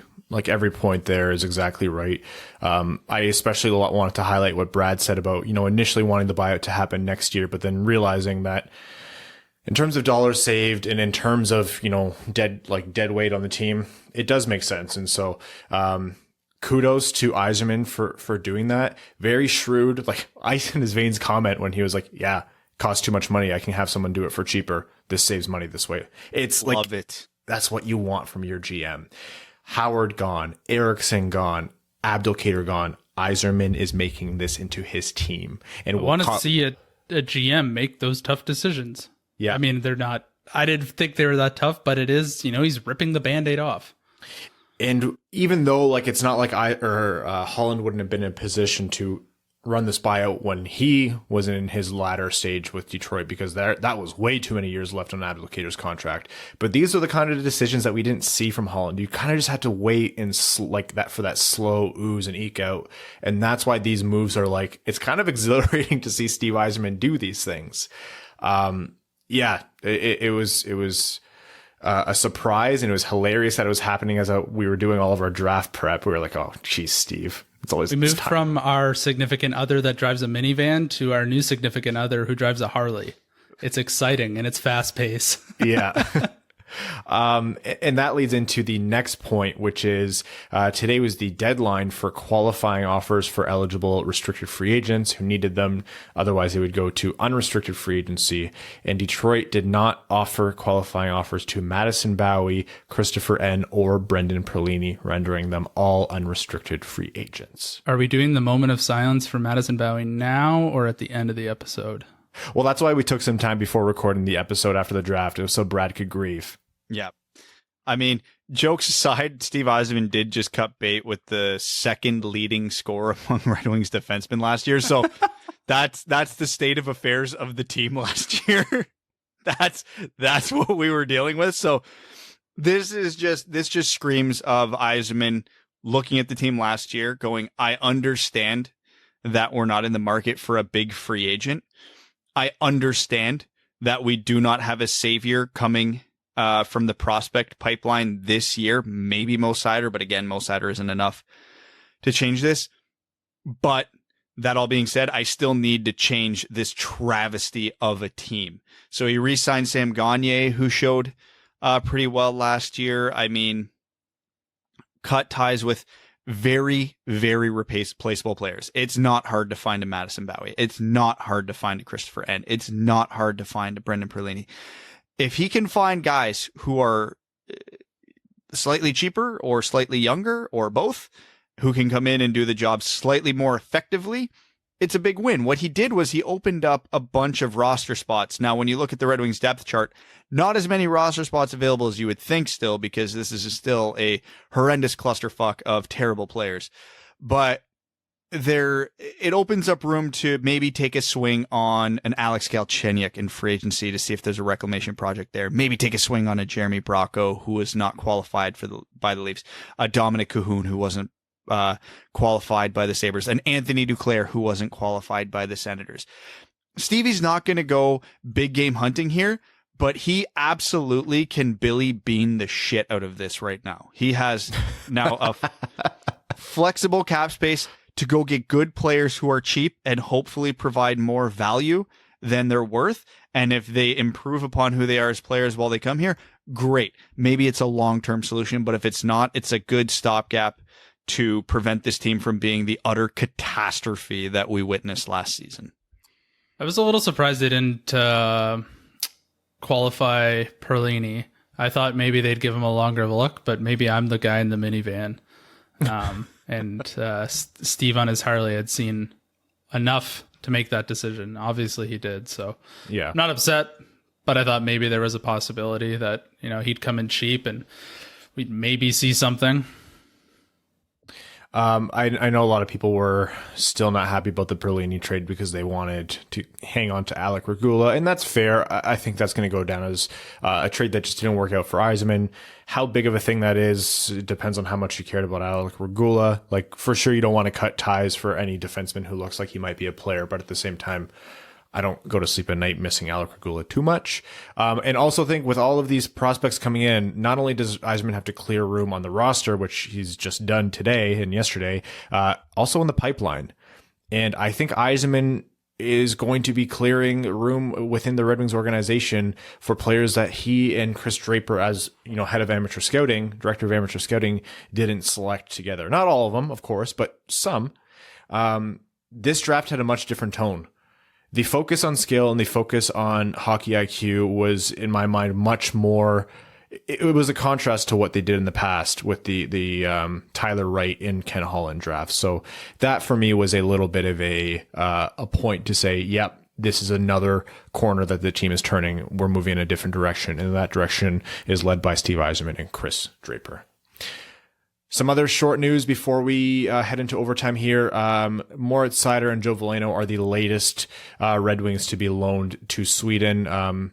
So the Swedish Elite League, or the SHL. Seider was supposed to go to Germany, but their league is delayed in the DEL. So those two are going to Sweden as well. As for whether it's the full year, we've heard conflicting reports because generally it's that Sweden doesn't want players unless they're staying for the full year, but we've also heard of players with out clauses. So I won't say that they're both guaranteed to not play. I think Veleno's the full year, but I'm not so sure about Seider yet. I'm sure details on that will become more clear as we come. It's also fun because not only is Raymond there, not only is Bergman there, not only is the Leviathan over there, but now you have all of these like other like Seider and Veleno in Red Wings prospects and players. Like Red Wings are essentially Frölunda focused right now, if not Sweden at large. Like the Red Wings drafted Frölunda, or the Red Wings drafted all Swedes. They're rebuilding the Swedish Mafia, and that'll be fun to see. Pretty much. Any thoughts, any final points about the draft or anything else that's happened over the past few days before we jump into overtime here? No, I can't think of anything. I mean, there was so much that happened. We're definitely forgetting stuff because even outside of the Red Wings, Max Domi for Josh Anderson, the OEL rumors, Matt Murray to Ottawa, like all of these things happened and they're crazy. But yeah, that's going to have to be a next episode stuff. This is a very Red Wings centric episode. Yes, that we'll be covering later on. By the way, next episode will be Monday night. We are giving ourselves a little break because I think Evan needs to sleep for 37 continuous hours before he agrees to speak to us again. And it is Canadian Thanksgiving this weekend, and my mother needs to see me. Why? So she needs to remind Ryan about when med school applications are. I kid you not. I've had a conversation about med school within the past month. That has not been in the cards for me for 5 years now. 5 years ago, at least. Anyhow, quick thank you again to everyone to support us through all of our draft coverage, all of our brand new patrons, all of our listeners and subscribers and supporters. And also a quick shout out to our respective partners. Mel is currently renovating a bathroom which shares a wall with the podcast studio, and she stopped doing all loud work while draft content was on, which was like 16 hours over 2 days. The support they give us, we definitely don't deserve, and they are big drivers behind this podcast. So thank you, Crystal, Kat, and Mel. Yes. I don't know if they'll ever hear this, but No. Zero chance. Crystal's never listened to an episode. Has she never? No, God, no. She hears all the shit that I tell you people before I tell you people. Oh, man. Okay. Overtime. Overtime is brought to you by our Patreon supporters. The Winged Wheel podcast patrons are the reason this show happens, are the reason we've been able to do all this draft coverage, are the reason we've been able to do the live stream and then the hangout after. They were the reason we're giving away a custom Detroit Red Wings jersey with this episode. And they're the reason we're sponsored by Upper Deck Hockey. You guys mean the world. We have so many new Patreon supporters. So all of you, welcome. Thank you for joining. And we're going to read out your comments. We're going to start with RC Tendy, who says, Lucas fucking Raymond. I know I have to censor that one, but it's worth it. Yeah. It feels weird being this happy and knowing we have an absolute stud coming onto the team. Let's just hope this is a good development year for all of our prospects. # trust the Yzer plan. Zachary Tretnick, brand new Patreon supporter, welcome to the Dub family, says, it's been a long time coming for me to really start supporting you guys with Patreon. Love the product and love how interactive you guys are. So many questions about the draft, but I'm just going to pump your tires for now. Keep it up. Zachary, thank you so much. Thank you for pumping our tires. You guys are the only reason we have energy after this many hours. Garrett TV says, Hockey Amigos, have to say, Rossi or Raymond were my hopefuls. Let's not forget that Lucas Raymond has been drooled over by scouts for the past 18 months. We may end up with the most productive player in the draft, and that's not at all hyperbole. Who do you think we had targeted at 45 that we missed on, prompting the first trade by Yzerman? I'm guessing it was Bordeleau, but who knows? Firk it, we got Raymond. Namaste, bitches. Let's go Red Wings. So it's tough to say because obviously Detroit had full control over what they wanted to do in the second round because they had the first pick of the second round.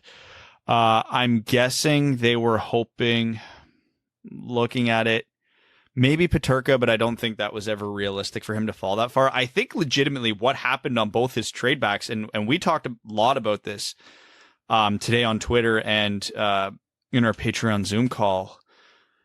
The board just kept falling in a very favorable fashion for the Wings. There was guys, like groups of 10, 15 guys who were just so talented and so closely ranked that Detroit probably looked at 45 and said, yeah, we can trade back 6 spots, absolutely, and get one of these guys. Why the hell would we not pick up an extra pick here?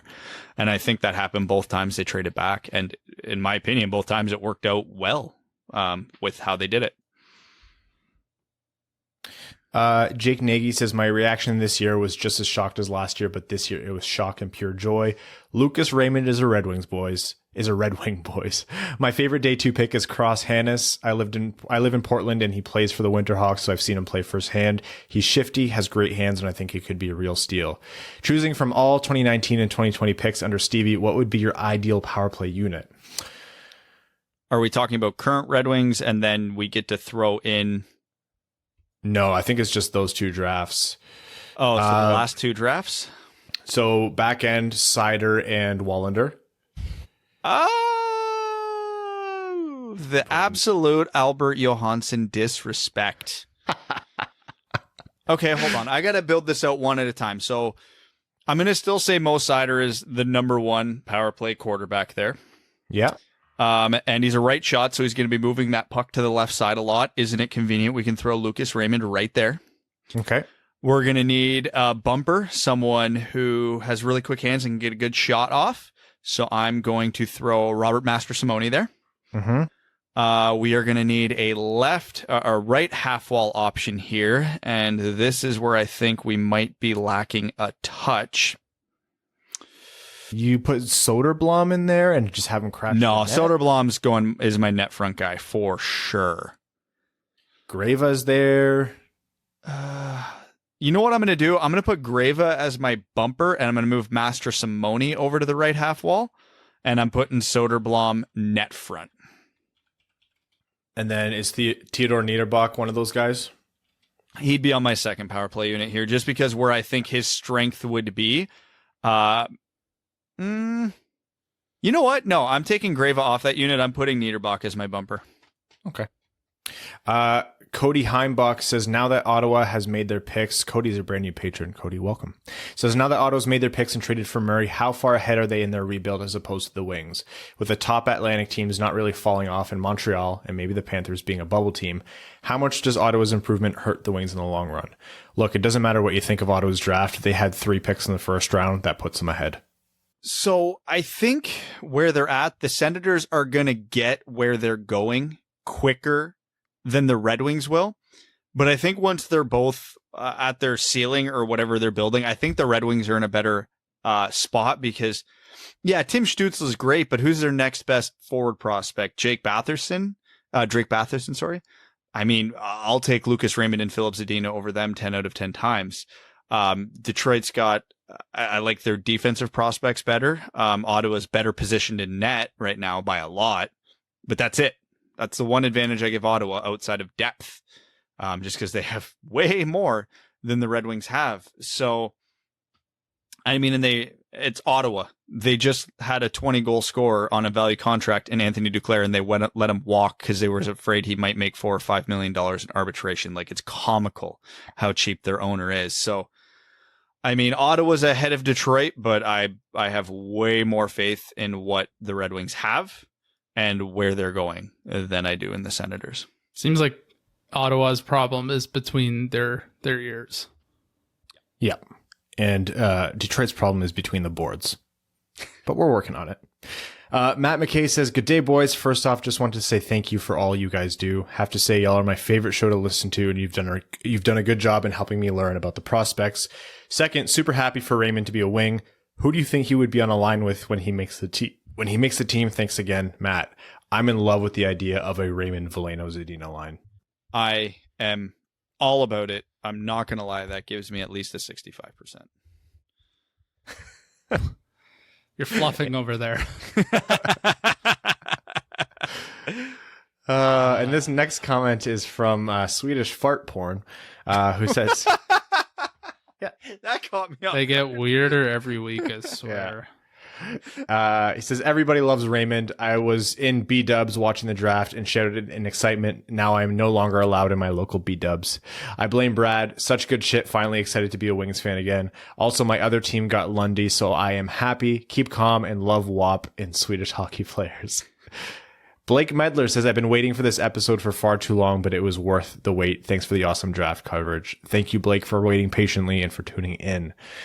Travel to Walk, who's a new patron, so welcome. And we appreciate your support. Says, good draft stream, duds. Fun hypothetical, because we all know this rebuild is going to take a while. With the cap space, the free agents available, buyer's market, and the other teams' internal caps, Stevie Y surprises everyone by spending to the cap to try to win now. Who would you bring in, and how far would the team make it? Who would I bring? So are we talking about free agency only? Yeah. Just assume free agency. Don't worry about trades. Yeah, because I was going to say, if you want to make the Red Wings spend to the cap, I'm still bringing in bad contracts. But Markstrom, Duclair. Yeah, again, I'd be looking at the value guys here.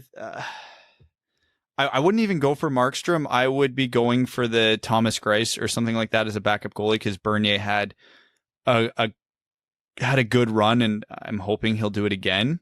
And then you just bring in a solid backup. I think you throw money at depth here because that really is Detroit's problem.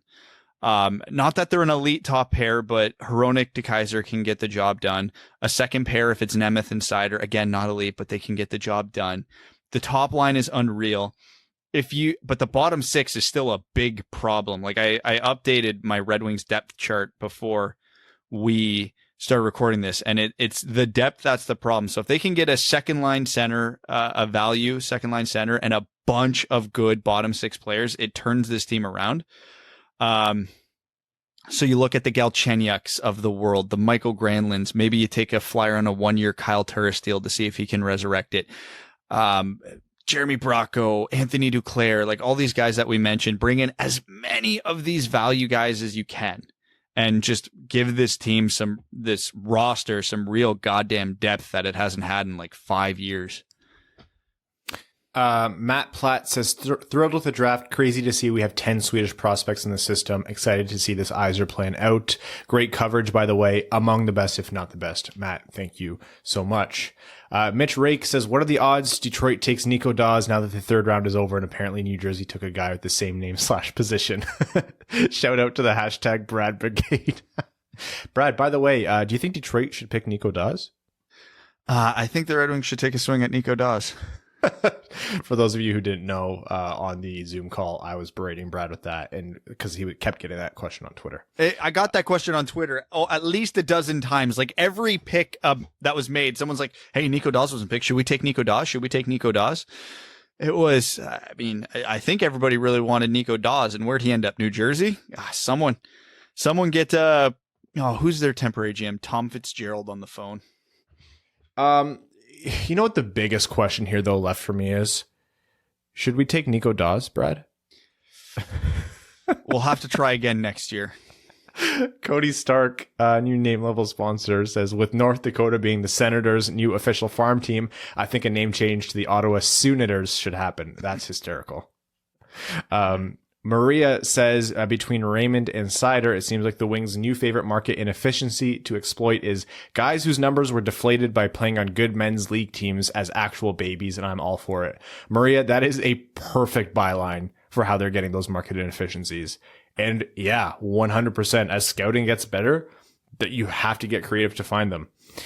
And I'm very happy that Raymond played on a very good men's team as a literal baby. Winged Wheel 69. Evan. Nice. Say the thing, Evan. Says on a scale from 1 through 10, how's your overall feeling of the Wings draft picks? 8. Like each pick or overall? Overall. 7.5. I have to say 7 because that lines up with my B. Hakan Anderson Stan Club says, Cross Hanas is an anagram of Braden Point if you spelled his name differently. I think we got him, boys. Absolutely stoked about this draft. If he pans out, would you rather see Seider play with Wallinder or split them up in 5-on-5 situations? So let me check my depth chart here. So if I could see Seider Wallinder being a good pairing. I think Seider, I'm just trying to look at who would offset Seider the best in the Red Wings prospects, because I would say actually, because Seider skates really, really well, so does Johansson and Wallinder. So you'd probably pick a guy who's got different strengths. So maybe Sebrango. He is a good skater, but actually just looking through the left side of the Red Wings defense, Johansson, Wallinder, and Vero are all unreal skaters. So even Sebrango being a very good skater is the weakest of the four in that department. So maybe throw them together and Sebrango can bring a bit more offense to it. I say Seider, Wallinder, Hronek, Carson Lambos. That's my answer. They also say, Jan Bednar is better than Dawes. I hope we take him in the fourth or fifth. Update, hell yeah. Former defenseman Ryan Hanna says Lucas Raymond is a Red Wing. That is all. Austin Heuser says, gents, incredible job on the draft coverage. I loved every minute of it. The Swedish Mafia Part 2 is in full effect, and I couldn't be happier. Can't wait to see how next week plays out. Lucas Raymond is a Detroit Red Wing. Trust the Yzer plan, and as always, let's go Red Wings. Evan Beckner says, love to see Yzerman wheeling and dealing today. And I accidentally navigated away from the screen. Typing this just as he traded down again with Vegas. Looks like he's hoping to find a diamond in the later rounds. Love the draft so far. Michael Barry says, who is someone you wish the Wings drafted post 5th round? I was wishing Passion would fall to us so we could select him. Oh boy, I got to go back to the draft results here to remember this. Passion's a good answer. This was 6 days ago. I can't remember any of this. VT Miettinen, who Toronto took 168th, was good. How far did Tullio go? Tullio, round 5 was he? I think Tullio was round 5. Yeah. Connor McLennan would have been another guy I would have taken a swing at. And then I'm just trying to see. I don't think any of the 7th round. Yeah, Passion was a 7th round guy, but yeah. Not too much in there that I was too worried about. Jacob Konechny because of the name. I don't know anything about him as a player. Stay Fresh Cheese Bags of Fournier Company says, hey there, fellas. I swore that Stevie would take Perfetti or Rossi, and since I was totally wrong, I upped my Patreon membership. Cheers, and thanks for sticking it out these past 2 days of a marathon draft. Keeping my comment short so that your collective fatigue doesn't force you to impose a character limit. Joseph, screw you, and also thank you so much for your support, man. I mean, he was one of the guys that stuck it out with us to the bitter goddamn end of that stream today, which is really saying something because Evan and Ryan didn't. There's no chance. I had to leave before the 7th pick. I came back for the 7th pick, but I had to leave because I had to start dinner. Yeah, you were gone for like over half an hour. I have to say, Joseph's been a long-time supporter of the Winged Wheel podcast. He's the source of the phrase "Stay Fresh Cheese Bags." Joseph works at a bar in the Upper West Side of Manhattan, I believe. Correct me if I'm wrong, Joseph. Called Fred's. They've not reopened fully yet, but they actually had a fire not too long ago. And one of the cool parts about that bar was they were covered wall to wall in pictures of dogs, which I thought was really awesome. And Joseph, if I'm out of line doing this, you can just tell me in the next Patreon comment. But I'm going to send Joseph a picture of my dog, and I think you all should do it too. Greg P says, hey guys, it was really cool to sit in on the live stream and the Zoom call. Thanks for the great content. It was fun sharing in everyone's excitement for Raymond. Evan still owes us a pie dance. You did do one when we drafted Raymond. I did go back and see it. Yeah, they can get off my back now. Obeer1 Kenobi says, did we really go out and let Draper pick his own kid? Rounds 3 to 7 were sus from the Red Wings. Only player I like that they picked in that range was Jan Bednar. I understand the uncertainty around those picks, but when you're going for high upside, that's going to naturally come with uncertainty in my mind. I like to the 3rd round. I mean, again, I would have picked Sebrango because my bias is strong as hell. But I didn't hate the Vero pick either. I mean, another great skating left shot defenseman, so can't have too many of those. Matt Whip says, hey guys, how did you guys feel about the 2nd round with the talent still on the board? Maybe we would have liked to trade up, but we have to trust the Yzer plan. By the way, what's the Winged Wheel podcast email again? Thanks. wingedwheelpodcast@gmail.com is how you can reach us. Yeah. I mean, I didn't love I shouldn't say I didn't love. The 3 picks we made in the 2nd round were not the best players available that on my personal board when we picked them, but they were all in the range. And there's characteristics about all of them that I'm really high on. So I like them. Really liked the Wallinder and the Niederbach pick specifically. I didn't hate the Cross Hanas pick. I like it. I get it. He was probably the biggest reach for me out of the 3, but again, it's late in the 2nd round and they had 2 more picks early in the 3rd round. I wasn't sweating that one too hard. And then they took, basically, if you switch Sebrango and Hanas with me, I'd have 0 qualms about how that went. Michael Berry says, how did it feel to turn off the Zoom meeting after Draper to pick his kid? Because we felt like we were done, only for the Red Wings to acquire another pick. Also, cool Zoom call. That was great. Hope you guys are having a relaxing Thursday before things get crazy again. Yeah. It was funny. And I kind of just laughed and said, yeah, of course, when that happened. Mike Franklin says, Mike Franklin, who I believe, new patron. So welcome. Thank you for your support and welcome to the Dub family. He says, first time, long time. Wanted to say thank you guys for the podcast. Born in Michigan and grew up outside of Philly and now living in Pittsburgh. Since I've only lived in enemy territory, meaningful conversation about the Wings have been few and far between, especially lately. Found the podcast last year and it's moved to the top of my must listen list. It's made me follow the Wings a lot closer during these lean years. Thanks for the podcast and letting me feel like I'm part of a great Wings conversation. Glad I finally took the plunge on joining the Patreon. Oh, and I also want to say, launch Lincoln Park into the sun with a trebuchet. Mike, that means a lot, and I so appreciate that the first thing you do becoming a Patreon supporter is laugh at Brad. Connor McDavid, or not Connor McDavid, I misread that. It says Connor McCovid. Says, "G'day duds, excuse me, Cross's cousin, but it's time to warm up the vocal cord to our favorite tune, Bye Bye Little Sebastian." And the lyrics go like this. Bye bye Madison Bowie, you make Brad's feelings go owie. Bye bye Madison Bowie, you probably won't get an NHL contract again. I think he will. Fun fact about our first two second round picks are Bill and Ted. So will they go on an excellent adventure with the Wings? How did we miss that? That's awesome. In lieu of Jersey time, I have a question for Brad, who we know is fighting through the tears of that after that original song.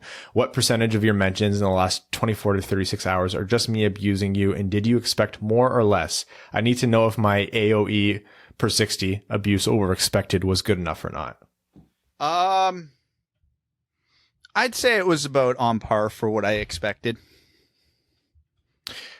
Serious time with the 2021 draft being so D-heavy as of now. Were you surprised to see the Red Wings take 5 D-men, or was it more just how the draft fell? Kind of disappointed we didn't get Murat just nutted off at 32 instead of Wallinder, who is still a fine pick. I think I take Yzerman and Draper at face value with what they said pre-draft, which was that they're going to take who they thought was the best player available at the time. I don't think they're considering 2021 beyond the context of the Raymond pick, in my mind. I mean, if you look at the Red Wings' overall prospect pool in terms of just number of players, it's pretty evenly balanced. Obviously stronger at some positions than others. Like our prospect center depth right now is hilariously bad. But you generally don't get top end centers outside of the first round anyway. Niederbach might be a fun exception. So I think it's just the way the board fell. I really do. I don't think they had a plan to pick, defensemen, forward, centers, whatever have you in this draft. There's also the reality that the entire defensive core, outside of a couple guys who we know for certain are going to be long-term players in Seider and Hronek, and that's not a knock on anyone else, that entire defensive core needs to be rebuilt, and I'm sure Yzerman wants that to be rebuilt top to bottom.